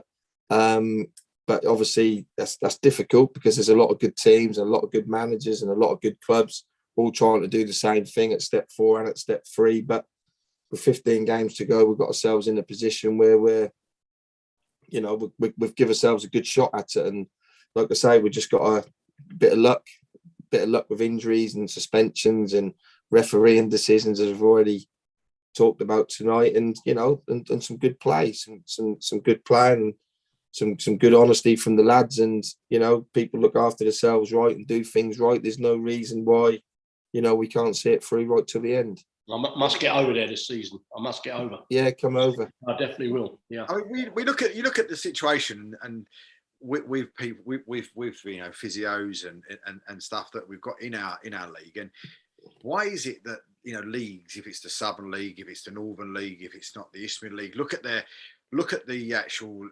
physios that they've got, and there's people there like Ali that, you know, she never blows a trumpet as much as she should do. We know the amount of people's lives that she's saved through serious injuries and you know, cardiac arrests and whatever else. You know, why are they not looking at people like that and going, do you know what, give them a call, say, look, you know, we want to run a course for these people, you know, a little training session on Saturdays during the off season, whatever else, or on a Tuesday night, Thursday night, whatever else, and actually getting those sort of, you know, and if it's a Southern League, you draw a line somewhere and say, well, that lot there, you go down to Barking and we'll do something down there, or you go to this club and go and do something down there, and use the experience of the people that have got that massive experience inside your leagues to actually help train the other ones to get to the same level as what Ali and her colleagues are at.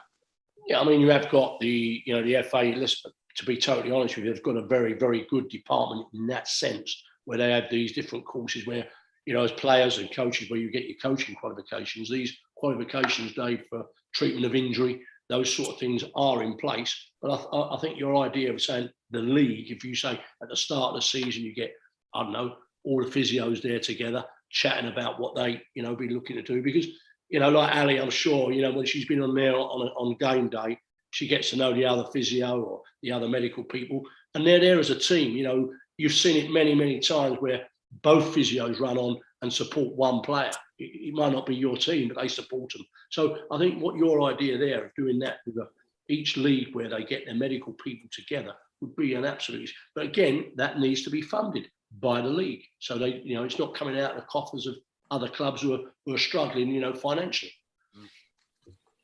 Gary, would you think that as well? Because I mean, you've got a very good physio there as well. Yeah, that's again, like Mick said, that's all about funding and time, and you know, people being able to afford to go on these courses, people being able to afford to run these courses, you know, the facilities being available, trying to get everyone in one place at the same time is, you know, it's always difficult. Someone's always got something on, but like I say, the big thing for me is, you know, there's a lot of sports therapists and physios, and a lot of them are, you know, they are actively working with healthcare and stuff like that in their day jobs anyway. Obviously, Ali works for the NHS. I'm not sure what she does, but like our physio and previous physio, I think they work for the NHS as well. So they're already in that line of work. But for people who want to progress to that level without being in the NHS or whatever, what is there for them? Obviously, Mick said the FA have got a good department for that, but that's difficult just to sort of probably rock up and say, right, I want to be a physio for Harlow Town. Where do I go? How do I get qualified for this? Is there any help for me to do this? I'm not sure there is. I mean, funding wise as well, though, surely if, you know, I know, for instance, that, you know, each club gets a certain amount of balls every year to go and play with. Well, go and get your own bloody balls and pay for these physios to actually get a bit of training. It's something I'm actually trying to work on, David, privately. I think I've got some really good connections going with the London FA because I do their cup finals now. So the London FA has done a really great thing of saying, you know what, a lot of our teams in our cup finals don't bring a physio. Let's have someone here covering. We'll bring somebody in to keep an eye on what's going on. So that's a really good. There's a little underlying plan of what can we put in place for clubs and other physios to try and help bring everybody up to a standard that they want to be at, because everyone wants to learn and grow. No one more than the physio at your club, I can assure you that much, because they are always striving to be better. Their best is never good enough for a physio, but we're hoping to try and bring something in maybe next year. We'll see how it goes. COVID has been a bit of a derailer for some of these things, but yeah, I'm trying to sort of learn to deliver first aid training and CPR and BLS, and try and help sort of clubs to get up to scratch as well without breaking the bank. So we're trying our best, David, because I'm a firm believer if you can't fix it, then maybe we have to find a new way of fixing things. You can't just keep relying on the FA all the time. So how about we try and help ourselves? Because that's what non-league do. We're a family, right? So it's up for us older physios to get involved and try and help the younger ones coming through before I retire and run off to grassroots and never come back. Right, go on in, Ali. You've got some questions for the legend that is Nick. Oh my God! So England C team. How did you first get involved in that side of things? Well, that's a good one. I mean, I've been involved close to 17 years with that, and Paul Fairclough, who's still the manager, basically invited me. I knew Paul back in the day. You know, our paths sort of crossed many times, and he realised, you know, that I was passionate like yourself in the job you do, and got me involved. And just see, you know, he took his time. He didn't say there's a job straight away. He just had to assess me, assess it. And we all know that, you know, management, physios, you've still got to be part of the team. You know, if you're part of the coaching team, you've got to come in and offer something. If you come in and, you know, upset people or whatever you do, or you're not the right, the right sort of ingredients, you know, you've got to have, as a group of people who are going to be sorting out your players, you've got to have the right thing. So it came about like that, Ali, and we got, you know, a game, and I went out to Belgium with him and see what I did, and just kept myself, you know, when he asked me to do what I needed to do, I did it. I then put myself forward if he needed anything else, and yeah, the rest is history in that way. And I've been very fortunate to be involved, and been many places and worked with some terrific players and some terrific people, and This it's is been my next question. a Looks real like honour. you've Actually, had some amazing trips with the England C team. How do you find taking non-league players abroad? I went to Guernsey once with a non-league team, and frankly, it was terrifying. Who was that with? With Prey Wanderers, and they were okay, but I remember being quite nervous. I've got to say, there's one. Well, I take your point, but no, it's usually the players we've taken. They get the sort of not the once over. We get them in and we not say lay the law down, but we say this is what's got to be done and this is how we're going to be. And let's be honest, you're representing your country, so you've got a role to play. And what we've always tried to set up is that they realise this is a massive honour and it's another step up. And this is what they want. I mean, when they come away, they get their international cap, correctly. They get that. They wear all the, get all the tracksuit. They get all the training gear. They get, like you just said yourself, there's a sports therapist, there's a sports scientist, there's a physio, there's a doctor, there's a kit man. You've got all these things in place. So top professionals sort of set up, and they've got to act in a professional manner. So, usually when we go away, it's, we're only away usually on a 4 or 5 day period. So yeah, it works very, very well, and we're training and we're doing a lot of analysis as well. So yeah, it's a tremendous time. But Paul Fairclough deserves massive credit for that, because as soon as we're there, we get the group together. We do a lot of sort of team building, together as well. Go back to when I spoke to Gary about this mental side of the game, and you find out about these players. A few questions are asked, about where they've come from, who's been the biggest influence on their life, what's been the best thing that's happened to them, what's been the most difficult thing that's happened to them. And you find out about these people, and you find out about, when they're we want them in the team, and if the rest of the teammates know how they are, it can half help. It's been a blast. It's been fantastic. It sounds incredible. I mean, the idea of sort of getting players from very different walks of life and clubs and bringing them together for a short period. How do you find sort of getting that team to gel? Is it normally quite an easy process for you guys? Well, most people do buy into it. It is different. As I said to you, straight away we make them feel comfortable. We get to know them. I mean, I say that it seems to be one of my roles, where Paul always asks me, he said, get round and find out a bit about them. And I tend to do that. But I go back to what I just said. We do this every time we do this question and answer where I might be interviewing you, I'll interview you and say, right, who's been the biggest influence on your life? And, and you start chatting to me about, whoever it is, what's the best thing that's happened, these things. And I go back to it, and all of a sudden they start to share. And once they start sharing their things they've been through, and, Gary, I appreciate this as well in terms, and you, Dave, most of these players who have come along with the England C have had not back, and they've come again, and they've got that strength to go again. I mean, I've seen many players who have thrown a towel in. It hasn't worked for them. They've thrown a towel in. But these England C boys have, everyone buys into it and they come to the party, if you like. Oh, I'm so jealous. What's been your best away trip then? Before I pass you back to David. That will make you jealous. Now I don't want to say Barbados and Grenada, but that's. Is it? Oh, I'm jealous. So we've been to Barbados, and we went to Barbados, went to Grenada, we've been to Bermuda as well. But I mean, the Barbados one was, it's not being big time or anything like that, but it's just terrific. We had 10 days in Barbados and Grenada, so we had 6 one day and 4 the other. And we played when we went in Grenada, we actually played in the International Cricket Stadium, which was right in the, it was wonderful. But I must say, because of the guys in Grenada, they must have had the biggest loudspeakers I've ever witnessed. And they had this reggae, or as my mother used to call it, reggae music, right? Not reggae, and they had this reggae music coming out, playing the whole game. The whole game, by the way, but it was magnificent atmosphere. And I'll tell you who scored in that game was Steve Morrison, who, again, Gary was someone who come through non-league, playing at Bishop Stortford, they went up to Stevenage, and he scored in that game. Norwich, played at Norwich. And then he played at Leeds, and he finished up being a Welsh international as well. Well, you wouldn't think it, though, when you speak to him that he was Welsh, but no. But again, there's another one. Yeah, he was a long time. He was a long time in non-league at Stevenage. He scored lots of goals. Lots of goals in non-league. But one of them, I mean, you may have seen this. I'll come back to we took a step 4, step 5 team to the Falkland Islands about 3 years ago, which was incredible. Charlie Ruff, who's playing at Hornchurch now, who scored in the trophy final, was all a group of those lads, and we took a team out to the Falklands. For me, you said the best place I've been to is, what I mentioned, for sun and things like that. But the best place of all time for me is going to the Falklands to see that, a 17-hour trip. And we took a group of under 20 boys who they were just great. The word I'm looking for in terms of they were just terrific for their country. The way they conducted themselves, they was ambassadors. That's the word. Yeah. But they weren't just ambassadors for their country, guys.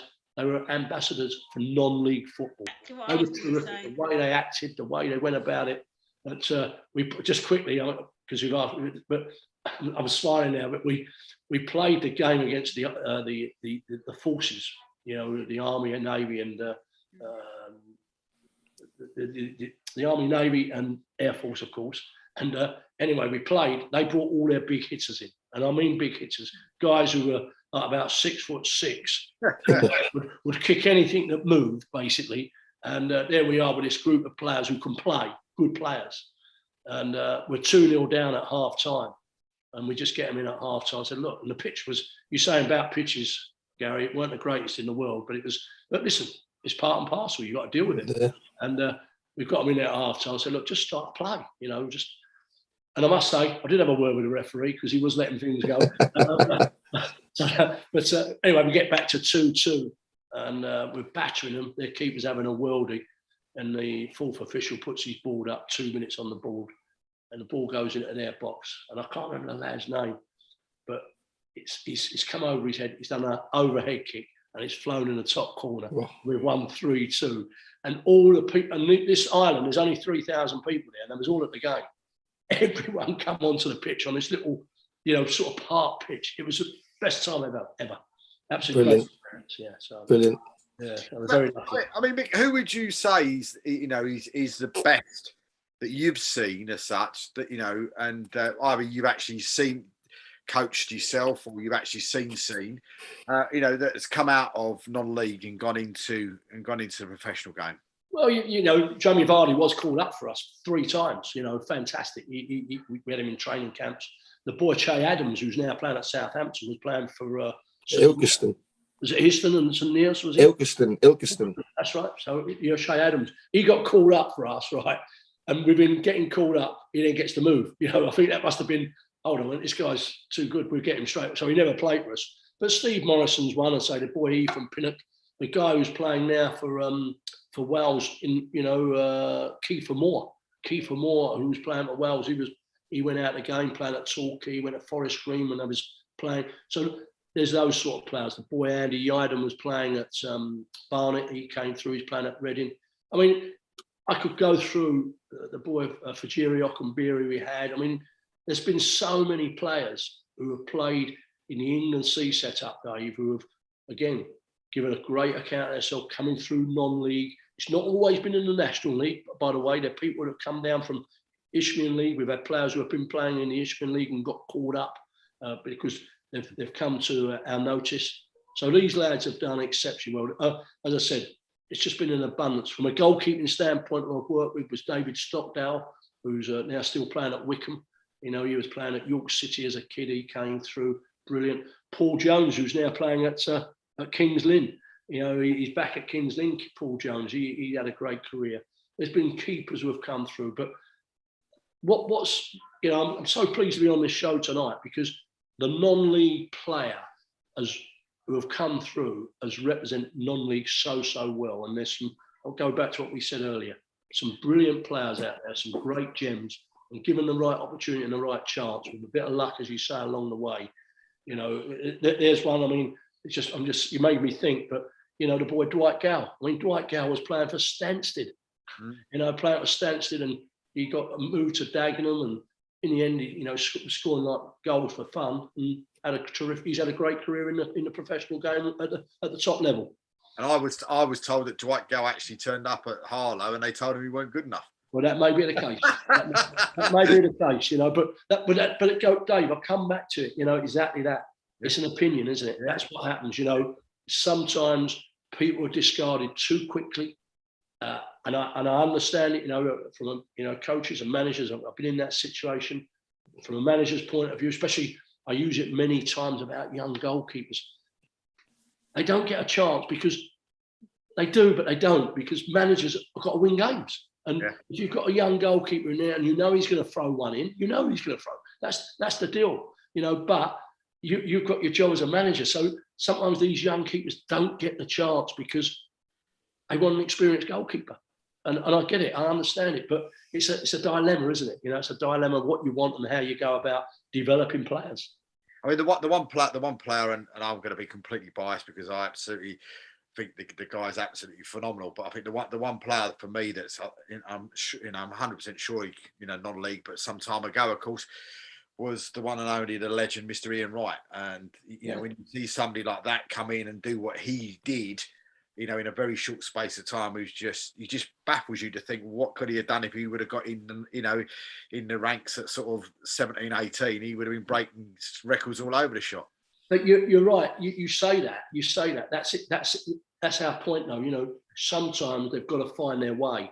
Would Ian Wright at 17 have got into a professional side? Perhaps not. You know, it might have been his approach. It might have been his outlook. I mean, and he won't mind me saying on this. I mean, we had Andre Gray, who's finished up. He's still he's at QPR now. He's playing, but he's played in the Premiership at Byrne. He played in the Premiership for Watford. Got some great moves, but as a young lad, he got himself in a bit of a pickle, with certain things that he shouldn't have been involved in, and he's had to find his way to get back to where he wanted or go to where he wanted to be. And sometimes certain players don't always get that chance, because the environment they're in, the area they live, or the people they surround themselves with, perhaps hold them back. So they need that. There's ability out there, and they will find their way if given a chance. I've got to ask you about one goalkeeper that because I know you've worked yourself with, probably for me, the best English goalkeeper in my lifetime, in Mr. David Seaman. Yeah, and somebody that I've got so much time for, full stop. But I mean, what is your mind with Aaron Ramsdale? I'm interested because of he came from sort of Sheffield United. Everybody then any Arsenal fan was then coming forward going, he's rubbish. He only gets relegated. He's done this. What type of mentality must that young man have to go from that type of abuse going into a Premier League club at a young age that he is, and actually be able to turn that around in such short space of time that today they're even talking about him coaching on the sidelines yesterday and possibly being a future Arsenal captain? What mentality must a goalkeeper, not just Aaron, but maybe any goalkeeper like that, must have to be able to get from maybe the lowest of the lows to where he's there? No, some lovely points there, Dave, and some good questions. First of all, I wanted to say about David Seaman, you won't meet a nicer guy. You really won't. I mean, my goalkeeping school, I called him up, I wouldn't say he's a personal friend, but he's a decent friend of mine now, and I can keep in touch with him. He turned out on my goalkeeping school and actually joined in, not 1 year, did it for about 4 years on the spin. It was terrific. He was just an absolute joy to be around. He's done what he's done in terms of where he played and the highs of what he's had. He was just great around people. So off the field of play, like Gary mentioned, sometimes you're looking to get things right. He's terrific off the field of play. But then the boy Aaron Ramsdale, I'm going to be up front with you. The jury was out for me. It was out for me. I thought, I'm not too sure. I watched him play, as you said, he was at these sides, but what he got a chance to do, which I go back to my point. He got a chance to play. He was a young goalkeeper. He made mistakes. He made errors. And I'm not being disrespectful to Sheffield United and Bournemouth. I'm trying to pick the words carefully here, but they're not sort of vying to win the Champions League or vying to be in the top four in the Premiership. These are sides that are looking to. So he did make mistakes, but he had the chance to make mistakes, and then he's grown and grown and grown. And what the big thing you've just said about, for me, he's got that presence and he's got that thick skin. because he's had to take a little bit of a battering in terms of, you know, the bad press or the things that have been said about him. But I think he's overcome that. But what I like about him, the biggest thing I can give him a compliment, he goes out there with a bit of a swagger, and I mean that in a good way, and confidence. You've got to be able to carry that off. And he seems to have that. You know, he's performed tremendously this season.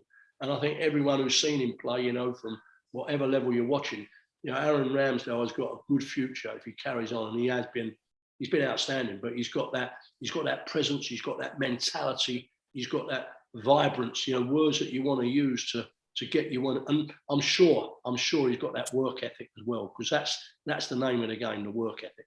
Well, Gary was talking about distribution, and I don't think there's many, you know, from goalkeepers who were talking about left side, right side, and why they all go on the same side. But I don't know. I mean, I'm not a goalkeeping connoisseur like yourself, but his distribution sometimes is just ridiculous. Well, I think the big thing, you know, Gary, you know, when Gary played, it's changed. You know, when I played, it's changed. You know, the distribution side of goalkeeping is massive now. It's got to be part of your armory. I always say to people, you're the first as a keeper. You are, yeah, we know you're the last line of defence, but you are now the first line of attack. And if your feet have got, I do get slightly not concerned, but I want people not to rip. The position is a goalkeeper. Keep goal. You know, sometimes they're now bringing people in who look terrific with their feet, but they can't keep goal. I want the whole package. You know, I want the whole package. But the distribution side, I give them. How can I put it? I think they're a bit fortunate now, Gary. You know, the balls are a lot lighter. I'll give them. Yeah, pitches are a lot better. They're a lot lighter, but they can ping a ball for fun, can't they? And they, you know, I mean, you know yourself, matey. If I said to you, I bet you've got someone who you trust in your net at the moment, because any side that's going to be successful, I'm talking from the top level down to any level, whether it's even Sunday morning level, if you're going to be successful, you've got to do it with a good goalkeeper. Yeah, I think I've got the best goalie in the league. There you are. Well, I think I have, yeah. Yeah, well, that's, you know, what a great testament to that you've done that, he's done that. It's exactly that. And if you've got a keeper that goes out, go back to the Mr. Consistency, I always say when I'm coaching the goalies, for me, right, the best goalies are the ones who make the fewest mistakes. The great saves will look after themselves. Just save the things that you have to save. And then when you have to pull off that save out in the top corner, you still do it. But the key to me is staying in the game. You know, as a keeper, you can be out of the game for so long, and then you have to produce. So who's the young lad you got? Well, you say you about not giving young. I've had Alex Street. I had him. I give him his debut when he was 17 at Wisbech. Yeah, well, I'm pleased you did. And can I ask you? I'll go back to you. You gave him his debut because you felt you had to, perhaps. No, I didn't. I gave him his debut because my keeper got injured. There you are. You had to. But then he come in and kept the shirt. And then when I moved to Kings Lynn, he was one of my first signings. So he was playing for a big club like Kings Lynn at 18, 19 years old. And he went on to play 400 games for him, got 4 promotions from Step 5, ended up winning the Conference North. Brilliant.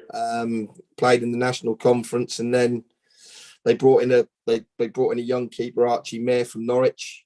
And he, you know, at 29, 30, he didn't really want to sit on the bench at Kings Lynn, and I just joined Bedford, and I actually worked with the lad as well. So that was, I'll come and have a few games for us, see how you get on. He's come in, he's enjoyed it. So really, he's playing a couple of levels below probably what he should be playing with. But hopefully, if we can to be honest with you, there's 4 or 5 lads who want to play higher who are playing for us at the minute. And the key for us, for me, to try and keep this team together is obviously to try and get promotion. So we're then up the next level and we can try and kick on again from there. But that's a big season for us for a lot of different reasons. And, you know, like you say, for me, he's the best goalkeeper in the league. I don't think there'd be too many arguments about that. Obviously, like you say, the teams at the top have got to have a good goalkeeper. And we're lucky to have him. Hopefully we can keep him. You know, he's still only now 30, 31. In his prime, you know, he will know the game now. He will know the game. Already had 4 promotions and a couple of championships and some playoff finals, and, you know, a conference, played every minute of every game in the Conference North winning team 2 years ago. So Well, someone's just come in. Helen Radwell's just come in and said Alex Street. He's a Bedford legend. Well, that's great to hear. There you go.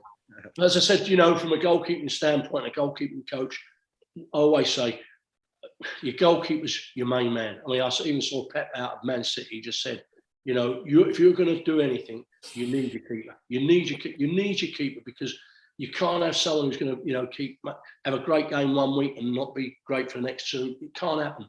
And goalkeeping, I'm so passionate about it, Dave. You know that. You know, Yeah. Specialised position. It needs specialised coaching, but the key to it needs special understanding. I say that all the time. And if you can get out there and do it right and get the, you know, and it's so important. I know it's difficult when you're coaching on a Tuesday or Thursday night sometimes to really incorporate what I call a goalkeeping session. But it's so vital that it's not all about rush. Try to make it as realistic for them so they get the benefits from it. But it's great to hear that he's done very, very well. It's super. We have got a good young goalkeeper as well. He's 18. He's learning all the time off Pedro, Alex Street. We're now trying to get him a loan out to Step 5 because I believe he's good enough to go out and at 18, you know, if he can get like 15, 20 games under his belt at Step 5 and do okay, that'll be great for his development moving forward, because like there's not that many managers it's hard to loan at an 18-year-old goalkeeper because they're unproven.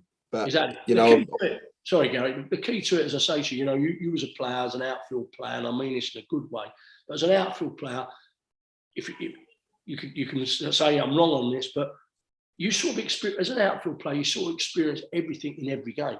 And what I mean by that, you know, you use your right foot, you use your left foot, you trap it on your chest, you have a little run with it, you get a 1-touch, 2-touch pass. A goalkeeper could go 3, 4, 5, 6 games without doing a certain requirement in a game, you know, and that's why they've got to play. You can train, you can practice till you're blue in the face, but it's the game, it's the you know, as I say to you, the ball's up the other end. And how many times, you know, you switch off when the ball's up the other end, you're gonna lose it, you know. So it's really vital that you don't switch off. Do you get frustrated when you go to games though? Maybe it's sort of our sort of level at Step 4, Step 3 maybe, and you get to the warm up, and that team hasn't got, say, a specialist goalkeeping coach. I don't listen, and I go back to your point. You know, at the end of it, it's a commodity that it's got better. It's got better. There's no doubt about it. It's got better over the years. You know, clubs and teams are starting to recognise if you've got a specialist in there. And when I say a specialist, someone who understands the position, someone who it's not just about kicking balls at your goalkeeper. That's not what it's about. It's making sure that you are an ally with your goalkeeper. You've got a sounding board. That's what I work on. You know, the keepers I've had over the years. I am there, and I wouldn't say be their fiercest critic, but I will tell them if I feel they need to do this or need to do that. And I'm always looking. I mean, I was so fortunate. I had Tony Roberts, who's the Welsh national goalkeeping coach now, and also the goalkeeping coach at Wolves. I took him at Dagenham, and he was in his twilight of his career, but he just said to me, he said, what you've given me is just given me that impetus to keep going. You know how I tick, you know what I need. And that's the big thing about a goalkeeping coach, knowing what they need, you know, in terms of working with your keeper to find out how they can improve, but it's giving them the confidence. That's the key to it. But you're right. I mean, it's not always easy. I mean, have you got a goalkeeping coach at your club, Gary? No, we haven't, which is something that obviously needs to be addressed. We did have one, but he stopped sort of early on in the season. We've not been replaced because that's just getting the right one. Obviously, when Alex was at Kings Lynn, he had Paul Bastock as his goalkeeper. Yeah. You know, Bazza. Yeah, I managed Bazza. I think he's played a million games now, hasn't he, Bazza? Well, he actually broke the record. He actually broke the world record while he was playing for me at Wisbech. That's right. Yeah, no. I mean, well, we had him at Dagenham for a little while. We came in just for a few on a loan, and he came in, Bazzy, and yeah, he's a top guy indeed. And yeah, lovely bloke. Again, lovely guy. And he had Alex for 3 or 4 years at Kings Lynn, and you know, we've got a couple of good coaches, and they put the sessions on. But Alex is at the age now where he knows what he needs, he knows what he wants, so he sort of put the session on himself, and obviously the coach and myself do his, if you like, your soundboard and for him. But he knows what he needs at his, for his sessions. And obviously he's obviously replicating the sessions he used to do with Bazza at King's Lynn and just things he feels he needs to work on. But again, sometimes he come out and join in the five-a-side because, like you say, the keepers these days, you've got to be able to play a little bit as well. So all keepers think they're a number 9. You know that. They all think they can play up top and do a little bit. Hey, I used to. So, yeah, he does a bit of that as well. But that's something definitely with the promotion next year that we'll have to get ourselves a part-time goalie coach come in and do a couple of seats. Well, I see what you're doing on the Tuesday and Thursday. Listen, I say that to many people, managers, seriously. There might be certain times if you want me to come over, I'll come over if it suits me where I can come over. I do get time, so that might be a possibility. Don't worry about that. Yeah, lovely. Good. I'll do that for you. I mean, on the England sea front, when's it likely that you might get back together and start picking another squad and actually playing a game? And of course, on the other front, I suppose some of the reasons why Ali was asking you a few questions is he wants to put a CV in for being the physio. I'll be the kit lady at this point, mate. I'll carry your bags, Mick. It's no problem. I'm not too proud. Well, Ali, but again, go back to what you said. You're going through a process yourself of trying to, for a better word, not better yourself, but to go and work at higher levels. That to me is fantastic. Innovation, if you like, of where you want to be.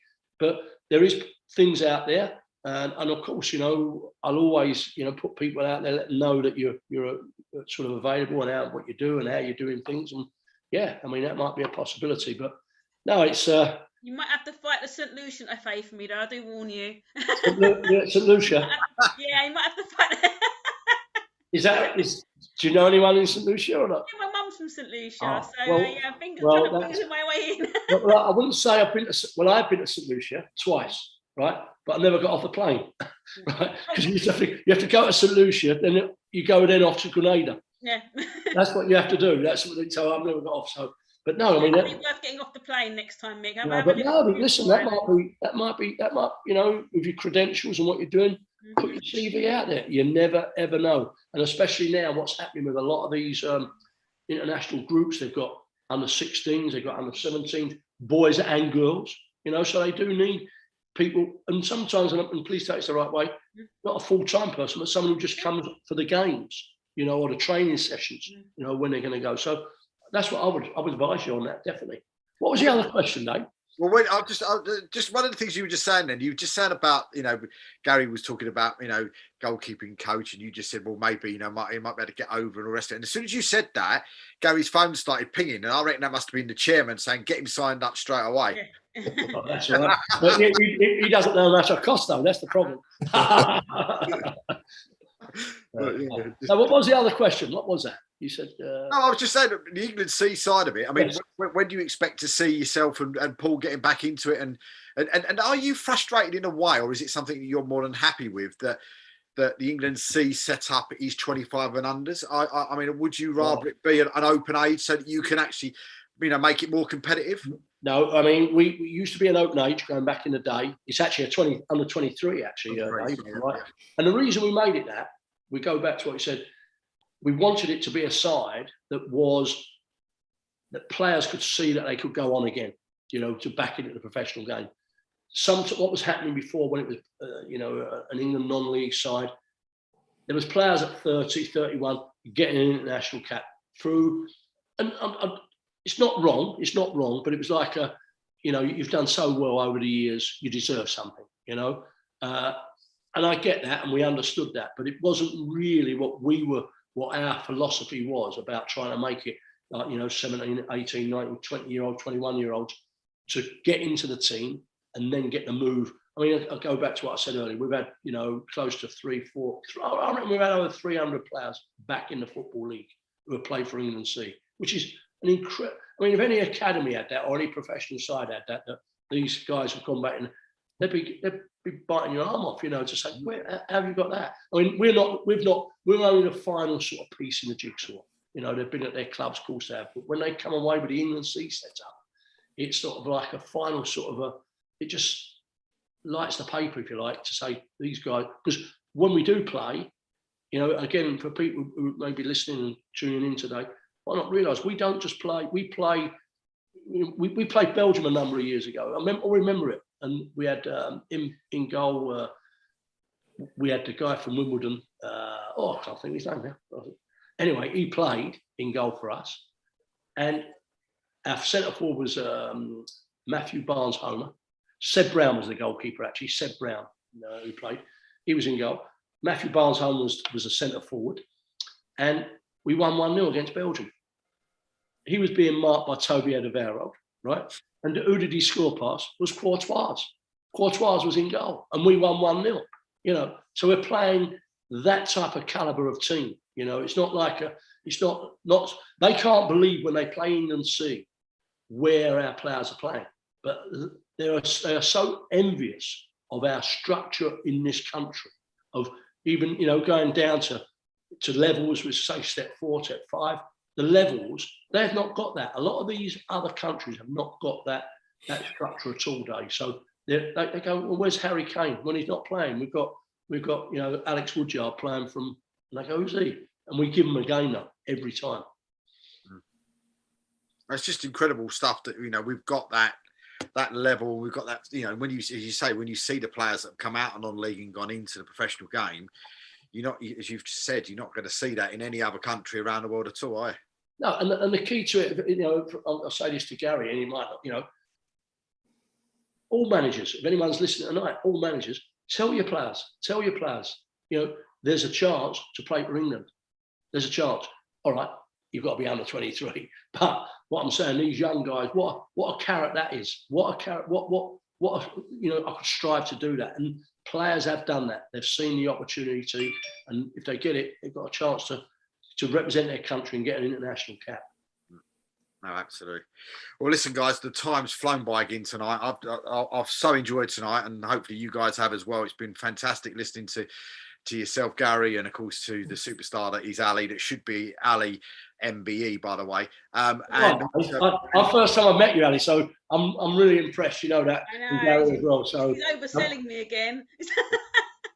When you see, in all fairness, definitely Ali MBE, and of course as well to Mick, who's an absolute legend and always an absolute pleasure to have a chat with you. And hopefully one day we can get together on a one-to-one over Zoom, mate, and do My Life in Football as well. And that'd be fantastic to do that with you. Well, what I would like to say, one day I might learn to do some technology. That's the thing. I know I've got, Ali, I appreciate this. I've got 4 daughters. They're normally here. One of them's normally here around me, and they say, "Here, Dad, I'll sort it." Tonight, I can go and get my neighbour tonight, but that's being at a certain age. But listen, a massive thank you for you guys being on. Massive thank you for everybody watching tonight as well, and hope you've enjoyed it as much as I have. Next week, Keith should be back next week, and of course, Ali, you're more than welcome to join us again next week, MBE. And also as well, joining us next week as well will be the chairman and CEO from Kingstonian. They will come and join us next week. And but until then, and from everybody that's joined us again tonight, and hopefully your games won't go on for 99 minutes at the weekend and have the floodlights turned out on you either. But until next week, we'll see you then.